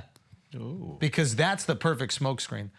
You'd rather people think you're gay than beat women. By the way, here's the wild thing: we still don't know what Diddy is. I mean, we know That's a the little. thing. We know little. We know bits and pieces. Yeah. This shit might be deeper than rap. We don't know. Like this The might rabbit be a hole's gonna whole get rabbit crazy. hole. You might be like, oh shit. What about but Carl seeing Winslow? this video. That's what I was trying to get at this whole time. Okay, talk that to is me. the wildest story Yo, that came out of a lot of this shit, please expound and that. nobody gives a fuck. Yo, let's talk about it. What story? Pull it about up, Carl Mark. Winslow? I don't even want to repeat it. Oh. Pull it up. This shit sounds so crazy. Nah, this shit's wild. Type in his name and Diddy. But this is why I believe Reginald all the Van Cassie Johnson. allegations because of this video. Because video? she describes this Yeah, what happened there word to for the word. T. Oh, So yeah, now it's like I believe everything she said. Yeah, Yeah. 1000%. Yeah, I'm not. Yeah. This is horrifying. Also, Diddy's bullshit. While you're getting that, Diddy's bullshit ass excuse, like how he couldn't mention Cassie's name in the apology. There's no rule you can't apologize. Whatever. Oh, I'm not laughing at that. No, I I'm know laughing you're at not. this shit here. I'm laughing at this shit that Marcus. Yeah. Also, you called her a liar like 3 days ago.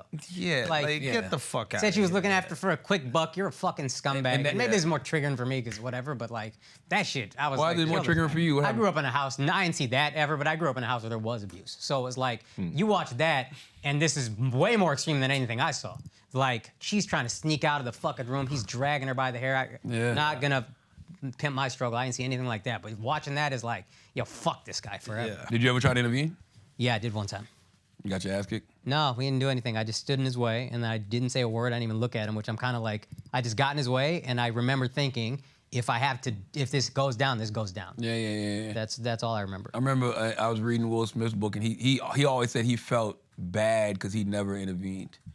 So that was like he said he felt like a coward. Yeah. You know, he never intervened. Watching his mother go through the abuse from his father. But I think he said his brother did. So a lot of that just makes you kind of think about everything that happened, everything that transpired with the slap and all of that. You know what I'm saying? Like after a while, I'm gonna stand up for myself finally. you didn't play the clip. I'm trying to find It was right there. I saw it. Oh, what, we were go back to the one. Go back to the hip hop DX one. This is wild, bro. I didn't see this. Yo, this is crazy. This was wild. Like I'm like, this is how you know too much is going on. First, this shit is. It's wild but hilarious. Let's keep it a buck. No, That's how why many a lot of people are parties have you quiet. attended to? Probably like 5, 6. I've been and to a out of, couple out, and, myself. out of those 5 or 6, how many? The Were first strange. one. The first one was the worst one, and then the other ones I left early. Okay, so the worst one was the Carl Winslow, I'm guessing? Yeah, dead So, home. you so you just busting the door, you didn't care? No, because you know how I like to joke and play and stuff like that. So right. a nigga don't give a fuck. So I'm just hearing like like all that shit. I'm like, oh, somebody wearing this bitch out on Crip. So I go busting the door. I look up, I see Carl Winslow. I'm like, oh, 6'0", like this is crazy.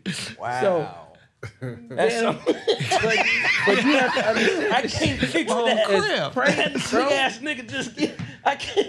You know, No, when I think listen, of Carl Winslow, I listen. think of the cop on No, but Family Matters. yeah, but you I have- just can't picture that big ass nigga bent over. Why is that not being talked about more? Son. Like, yo, I used to hear Carl Winslow's gay rumors too, and then when you rewatch, he's a little risky with the acting. but watching, yo, He's a little what risky. type of madman are you? You're watching Family Matters, and you like, yo, I need that. I gotta get that. I gotta fuck Carl Winslow. Yeah. Like, what the fuck? Yeah. You're Diddy. You got access to anybody. so many people. But that's your favorite show. you got TV to daddy. get He likes TV TV daddy. Favorite Winslow, show. bro. TV daddy. Bring up Carl Winslow so everybody knows what he looks Watching like. him in that uniform got you bricked Are you? up. Can I ask you? Are you a little proud that it was still a black man who's attracted to? Black and black. That's black love. No. What would Dr. Umar say? And then the wild part about the video, the homie said he was wearing them out. Wearing him out. It's great. On Crip. Wearing them He out said on Crip. On Crip. On Crip. Yo, I had to kick in the door to see what the fuck was going on. Who in here wearing this girl out like that? Yeah. God damn, man. Damn. And, There was some beautiful women on Family Matters, bro. and he does the voice for the Maya, dad in what was her name? Invincible. Maya? That, now I'm gonna watch that show a little different. Oh, he still alive? Yeah. Oh, God bless the dead. I mean, God bless the living. Who- Oh, I'm thinking Bell about that. I know who I'm thinking about. Who are you thinking about? I'm thinking Uncle about Uncle Phil. Phil. Yeah. No. But same difference. Yo, this is wild. This is wild. Oh, James Avery. You thought it was James Avery. James Avery. No, I knew it was him, but I just was getting him confused for a second. My whole point with this is a wild story, yo. So you know how wild your stories gotta be throughout this whole shit, where this one just gets swept under the rug? Yeah. Only person I saw repost this was, of course, 50. 50 didn't know miss shit. 50 didn't miss this. Shout out to 50 too, man. Shout out Fifth. You For gonna pay him? the inspiration for this Oh yeah, book. what did he say? What did he say? He said, what he said, your idea to use my idea was a good idea. What was it? Yeah. What was that referencing? Get The rich or book, die Get trying. Honest or Die Lying. Get Rich or Die Trying. No, I know it's a playoff of that, but that's what it was. Did he say Yeah. something on Breakfast Club and then? No. He was talking about this. Yeah. He just title. Yeah. He posted the book. 50 always reposts my books though. So I salute to 50. He always Shout out does, to yeah. 50. Then you Man, commented go. that, I'm paying. I'm happy money about Monday. And which yeah. Monday? Listen, man, if Fifth need me for something, I'm here. You know Debt what I mean? forgiveness. Just ask for the debt Like, you might forgiveness. need me to voice some commercials for something. Like, he got a bunch of TV shows. He got the studio in Louisiana. It's, it'll be fine. You know what I mean? I do love that he puts on Shreveport. I like So that. I basically grew up there. You did? I spent like half my year there. My uncle and aunt lived out there. I spent so many months in Shreveport. Yo, why do Indians like move to like the most rural places in the South? In that case, there was a need for doctors, and you can make a lot of money as a doctor. out Got you, there. got So you, got you, most of got the you, Indians got out there you, are really got you. successful because if you went to Shreveport, Louisiana, you had a fucking reason. Yeah, You know what I mean? So I think a lot of times if you see Indians in kind of like small, this is just theory, these small kind of rural, not many minority all the sense places, in the world. there's money that they're making. They're Yeah, not doing poorly. Me and my People boy. at Shreveport made some money from natural gas, living on that shale. Oh There's like yeah, a nice, yeah. the city split. There's like a Shreveport and Bossier. Bossier City. Bossier City. Yeah. Bossier's. Shreveport's not that nice, though, I'm gonna be honest with you. Maybe it got nice, but I think it was called Ratchet City. What's his name? Hurricane Chris is from there? INDEE. Yeah. No, man, that's fucking Webby. Who's Hurricane Chris is from? Whoever Hurricane he is. Chris sings Halle Berry, Halle Berry. There you go. I'm pretty sure Halle he's Berry. It was like that in Columbia. Columbia, South Carolina had like a real heavy pocket of Indians. That's where Aziz grew up. Yeah. Like me and my boy DJ His dad's Frosty. a doctor, right? The university. Yeah, I would imagine. Yep, and me and my boy Frosty used to always get paid to do the Indian part. Huntsville, Alabama got a lot of Indians because there's like Really? a space center there or something like that. Hey, baby. Easiest crowd to Hey, DJ. baby. Hey, That's baby. what they're- Hey, baby. Pull up in the what the club. fuck Hey, sing? baby. Who the fuck sang Halle Berry? I don't remember. Easiest parties to DJ. You know why? Yeah, I know why. Why? The Jay-Z song. That's all they wanted. That's all they We'll make a bunch wanted. of It that. don't matter if Frosty was getting in, trying to play some other shit. I'll be talking forget like, it. hey man, Hey, let's run get it. to it. Run it. Fuck this small talk. Let's get the Punjabi MC. and hours, the one song over and over. I'm Because like, they were so wow. pleased you knew it. You know what I mean? It's Punjabi MC with Jay-Z. Who didn't know that record? Who didn't know that record? It was unbelievable. That one song all night long. Now- dance, get drunk, have a good time. Charlamagne, speaking of rap, there is a song that apparently you have done a cover of that's out there right now. What song? Apparently you've done a cover of Grippy. Nah. Yeah. Charla, stop it, Charla. Kick game, and when you mean on big game, I put if I roll the Nick game. That's on my phone with a nickname. It's Grippy. We gotta get rid of AI, bro. We gotta get AI the fuck out of here. Nah, don't deny. You said You didn't you said J. Cole a reference track. I never even heard that record. I heard of it because everybody was talking about how bad J. Cole verse was. What did you think about J. God Cole? damn, you bricked up again. You care about me talking about Punjabi Grippy. MC, that's all that matters, bro. You said that, you need to shake it off. Y'all made that with AI? Nah. Yeah, we gotta get rid of AI, bro. Gotta get rid of AI. What did you think of J. Cole's comeback song? I didn't even listen to it. Same. I didn't even hear it. Yeah. I heard of it. I heard people saying how bad it was. I didn't even listen to it. Now, we have another song that's Okay. also that you rapped on. All right, let's hear it. All right, Mark? Oh, this one's a banger, bro. You haven't heard this? There's got a lot of radio play right now. You know this one. I've been a nasty girl. I've been a nasty girl. Nasty. I've been a nasty girl. Hey, let's go! Yo, defund AI, yo. Match my freak. Hey. Is somebody gonna match my freak? Is somebody gonna match my nasty? I can slim enough. They say I'm an athlete. Is somebody gonna match my freak? My freak. Is somebody with the Wait till he starts singing, though. Cause it feels like heaven when it hurts so bad. That's scary. That is scary because they nailed it. Like the swing and everything.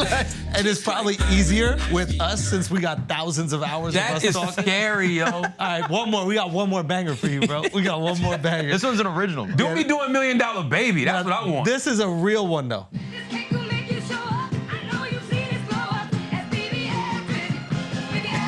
It's Charlamagne, the guy, the greatest for your ear. I got the flavor. Booty thick, my cake, I lay it. Jets thicker than Taylor made it. But it ain't no BBL. Natural, I'm just keeping well. I live the dream, I'm sleeping well. Making competition look weak as hell. I'm eating y'all for breakfast. 1/3 of the Breakfast Club. Best proof respect on my name. If you ever mention us, that's right, that's my dog. Co-host of my pod. We like Brady tossing the moss. Head of the pair. Rick Ross. My bills getting so big. Out of stock to Colin William. And if you think we idiots, might be right, but we also brilliant. Yo, that's scary as fuck. Well, we gotta give credit because our boy Jake wrote it. Yeah. And then they so use. okay. So they basically, you could describe it, Mark. How it works. Yeah. So this dude is actually Jack Champ. I thought it was Jake for a long Jack time. Harlow? No. Basically. No, this dude Jack, he's a rapper, and basically what he's able to do is he raps the song with his voice. Okay. And then he takes your voice and then puts it on top of his voice, so it sounds like you're rapping it. Oh, I think his name is Jake.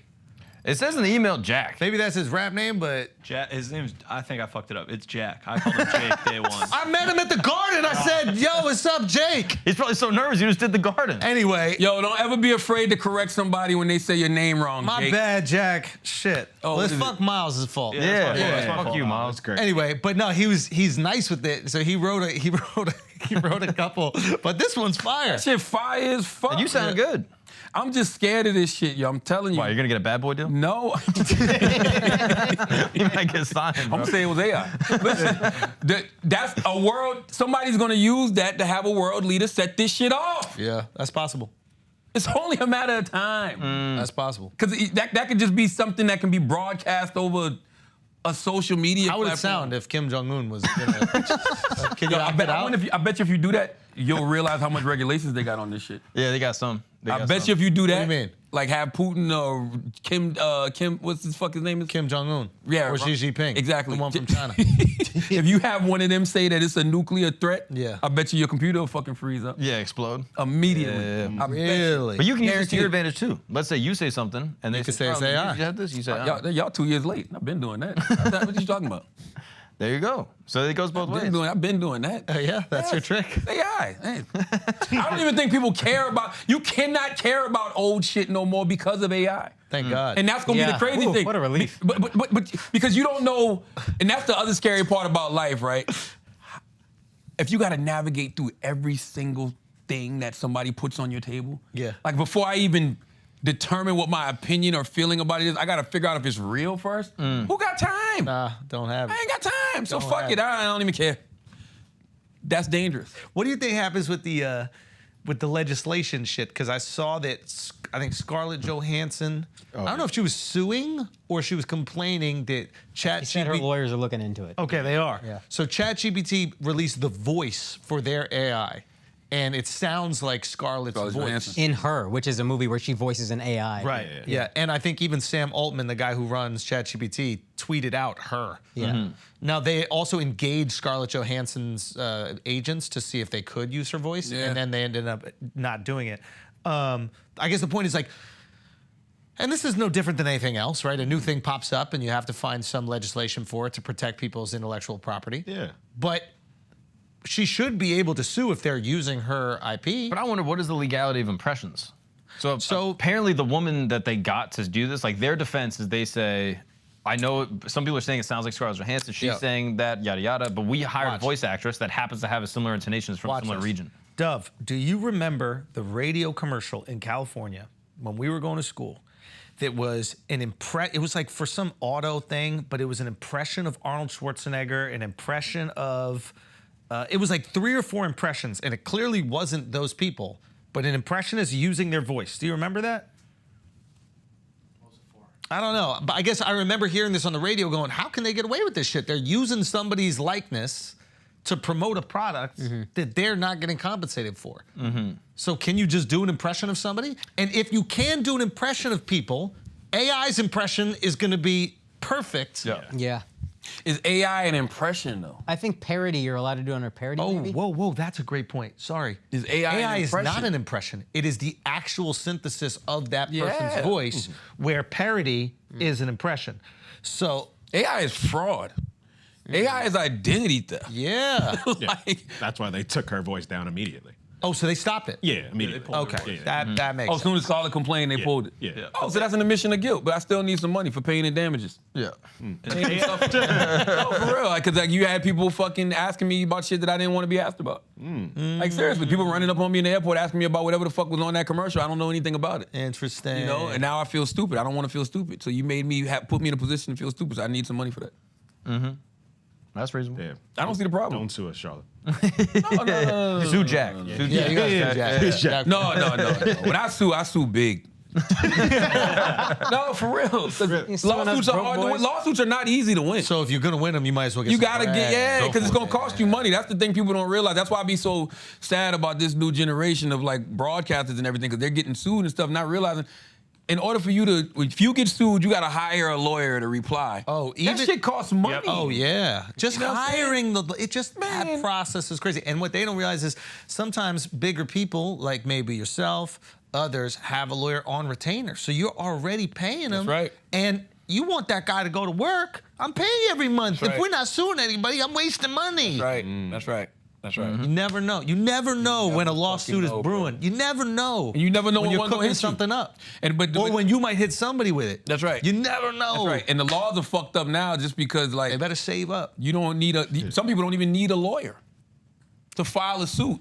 And we live in an era. That's what a lot of these cases are, right? Because what happens in a lot of these cases, these lawyers go to people and these lawyers say, hey, if you don't pay us X amount of dollars, we're gonna go to the press with this story. Yeah. Exactly. And so now you got a lot of people that are like, man, I don't give a fuck. That shit gonna last. That shit gonna be in the news cycle 12 hours anyway. Whatever. Go do your thing. We'll fight it in court. But then you have some people who be like, I don't want that shit to get out of the room. My reputation, blah blah blah, this and that. And so they'll pay it off.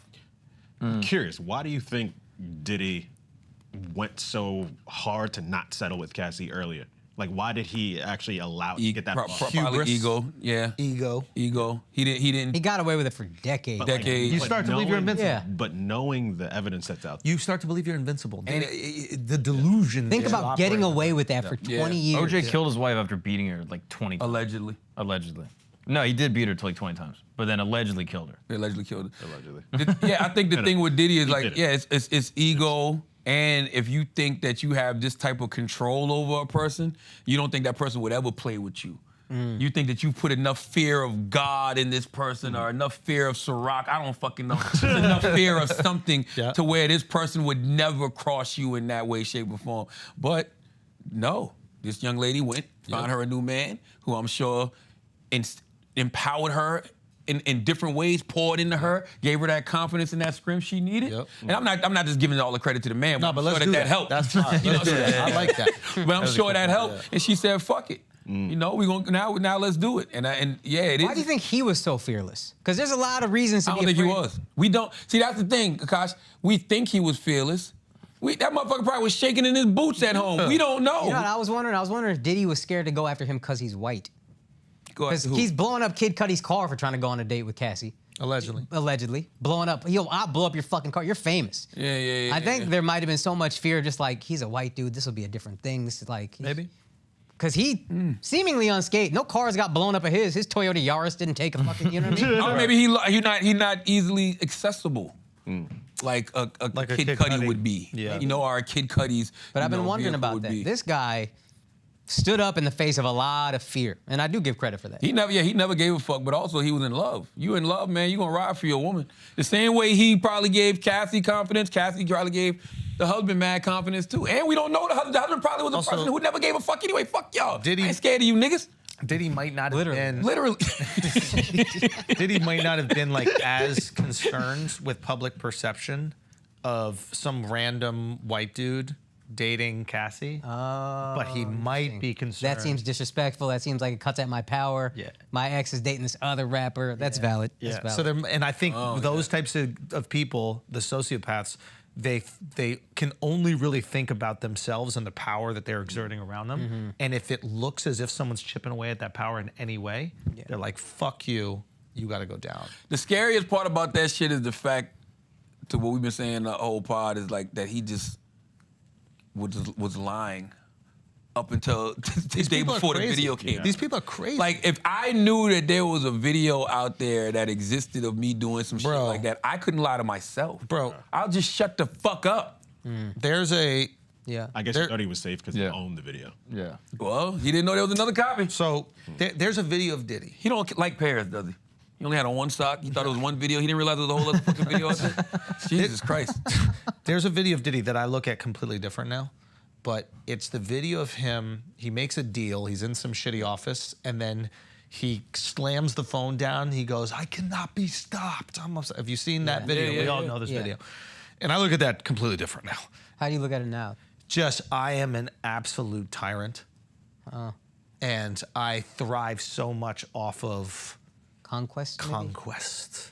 And this is evidence of a conquest, and it is fueling every fiber of his being. Yeah. I agree with that, but it goes back to the same thing I said about Kanye. Those same things that make people great also make them fucked up and evil if you don't have it in check. It's the fire. The fire can be a furnace that That's right. warms your whole building, or That's it can right. destroy it. Yeah. That's right. Like, you gotta have that shit in check. Like, you gotta have your ego in check, because that shit can go either way. You can have this shit fuel you to greatness, or it can be the thing that causes you to ultimately self-destruct. Yeah. That's why whatever it is that you're great at, whatever that energy is, whatever that gift is, you always gotta make sure you're constantly using it for good, because you can flip it in 2 seconds and use it for the foulest shit. How have you stayed humble? How have you checked your success? And was it a process to get there? Success is not the... Checked your ego. Checked your... Yeah, it's the how is ego it not that needs succumb checking. to your success? It's a constant.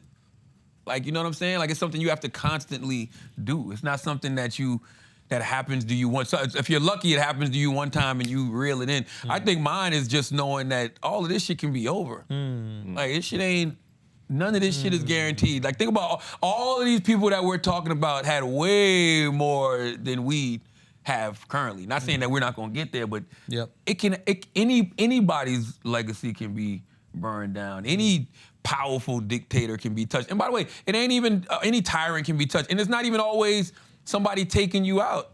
You're not exempt to disease.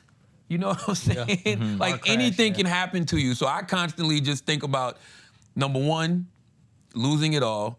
Number two, honestly, I still think about what's after this.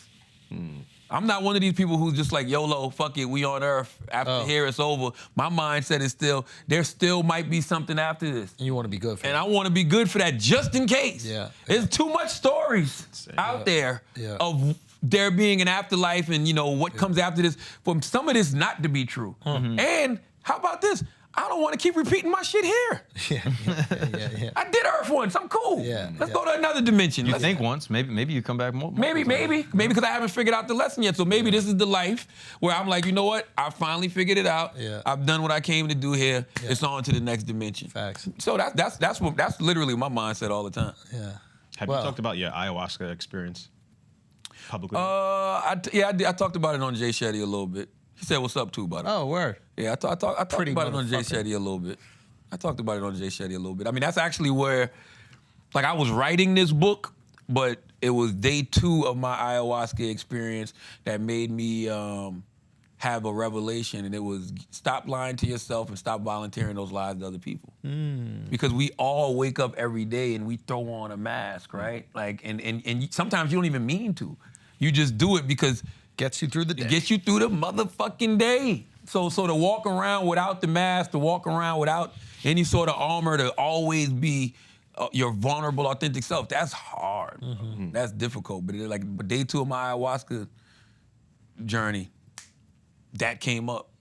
And then that's when everything just started to flood in, like, yo, get honest or die lying. Like, cause I kept saying, truth or die. Like, it was like travel die was truth or die.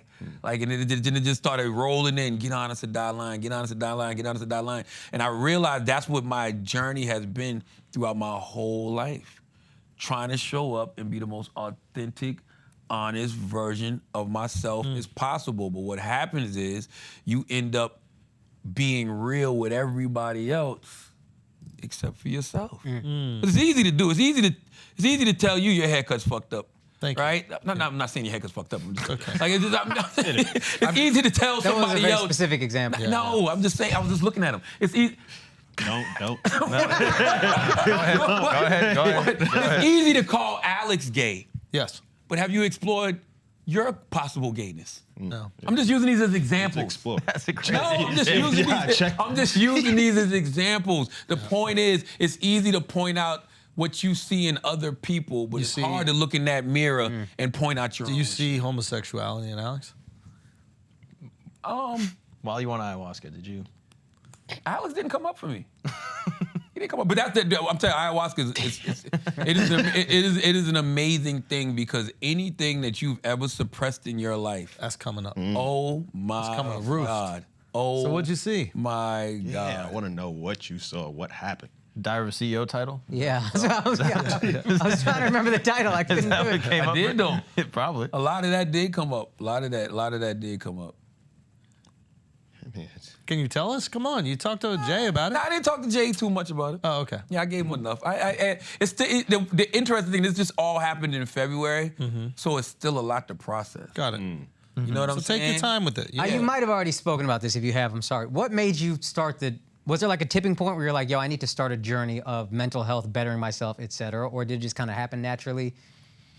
Yeah, 2016. I mean, I feel this. I've always been on that journey. It's when you veer off. It's when you're not being you. It's when you're doing things that you know aren't you. I was losing myself to this industry shit. Yeah. That's what I was losing myself to. You know what I mean? And I mean, not losing it to where I would show up to a Diddy party, but losing it to where it's just like, yo, I don't even move like this. You know what I'm saying? Like, it's not even my style. So it's like, that's what really got me on the journey of saying, yo, I gotta figure this out. Plus dealing with the anxiety and the depression and finally having some money and knowing what it was. I never knew what it was before. Yeah. So now knowing what it was and having the language for it and knowing other people who was going to therapy and shit, that's what started me on my healing journey. Because I remember going to therapy being a big decision. You would remember being like, all right, I'm finally getting in. Yeah. For me, it was, I'm with my girl, I love this girl, I keep getting in these big fights, it keeps fucking things up, I gotta start working on this. That's right. So I'm curious if there was a Same. thing for you where it's like, Nah, it was oh, just, fuck. it was like the same thing. You know, I was fucking up my household. Yeah. And I just wasn't happy. Yeah. Like genuinely, You just should was- be. just- You got You got everything. everything. want. got at this every point. fucking Yeah. thing. Yeah. Genuinely, just was not happy. That's why this weekend was so crazy, because I'm like, yo, I'm having a crazy ass panic attack and I'm depressed. And I have no reason to feel like this. I was like, you know what? I am retarded. I totally No. understand. You're worried why about I'm that- in these fucking classes. You're But I- worried about that book coming out. Yeah. You're releasing It was a bunch out. of Yeah, other yeah, stuff. That's Still what the vulnerability When of I called that. my therapist Sunday, what did he say? He did say that to me. I wrote it down. He said, anxiety comes with doing new things. It's unhuman for it not to be, which I knew already. But this panic attack Saturday was crazy. Where was it? I was at home. Wow. Watching what? What the fuck was I watching? We were watching something on TV, because I kept going under the covers. What the fuck was I watching?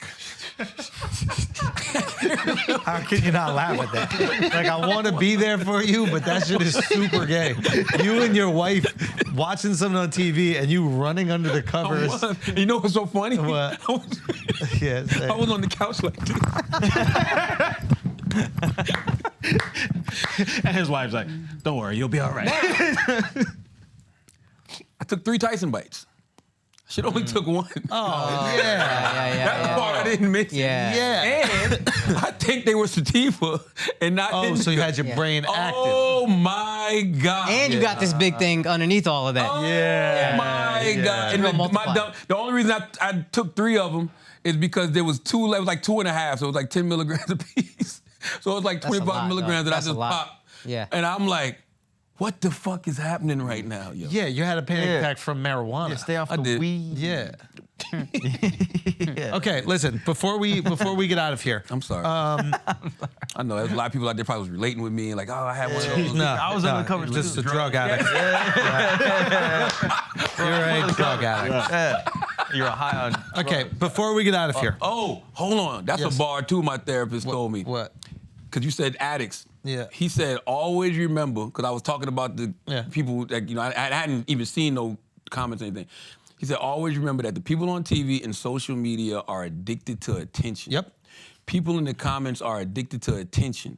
And we don't listen to people behaving from the perspective of addicts. Oh, fuck. That's fire. Straight That's up. fire. He said we 100%. don't listen to people behaving from the perspective of addicts. And if Fire. we treated them like crackheads, Yes. all of a sudden we could laugh at their behavior a little That's bit right. Now, mind you, that growing up, there's definitely crackheads that I learned from. Yeah. Right? But I learned what not to do. So it's the same thing. Yeah. Why are we listening to these people who don't have their shit figured out?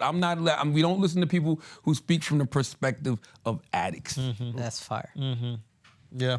Now listen, there's a chapter 9 in your book before we leave. Yes. Can I do one question before? Yes, please. How many more years of The Breakfast Club? Ooh, the hard-hitting Great questions. I don't know. I mean, you really don't know. Like you How many more years you want to do it? I got a number. I definitely got, I personally have a number. But it's not even just Breakfast Club, it's just being talent, period. Is that a financial number? Or is that a year? No. It's not a financial number. It's just like I like being behind the scenes a lot more nowadays.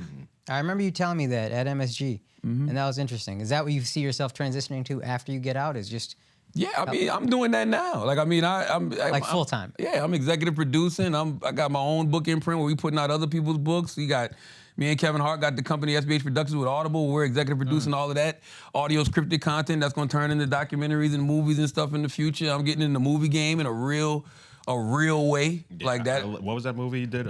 88. Yeah, that's a political was thriller. But I really great. got another movie play that's going. What do you like? Talk about that? Not yet. What But do you it's like more about being behind the scenes?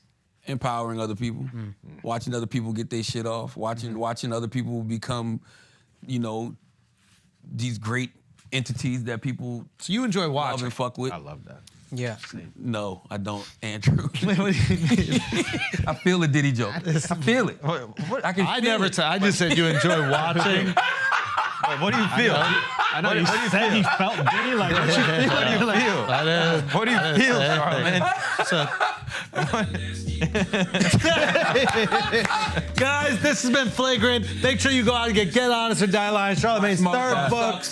Go get it right now. We love you, brother. We appreciate you. too, man. Thank you so much for all the game over the years, the wisdom, everything you shared with me. Copy. And you're the fucking man. We're going out there, Flagrant, Asshole Army. Go grab this book. You can get it digitally. You did the reading for it as well. So I did the audio. Charlamagne's voice. Yeah. Mad people be running up on me going, asshole army. Gang. I'd be like, oh shit. Yeah.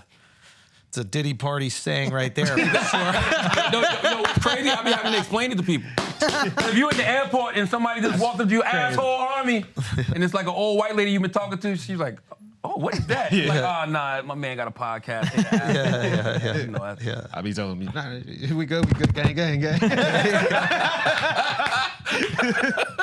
We love y'all. We appreciate y'all. Peace.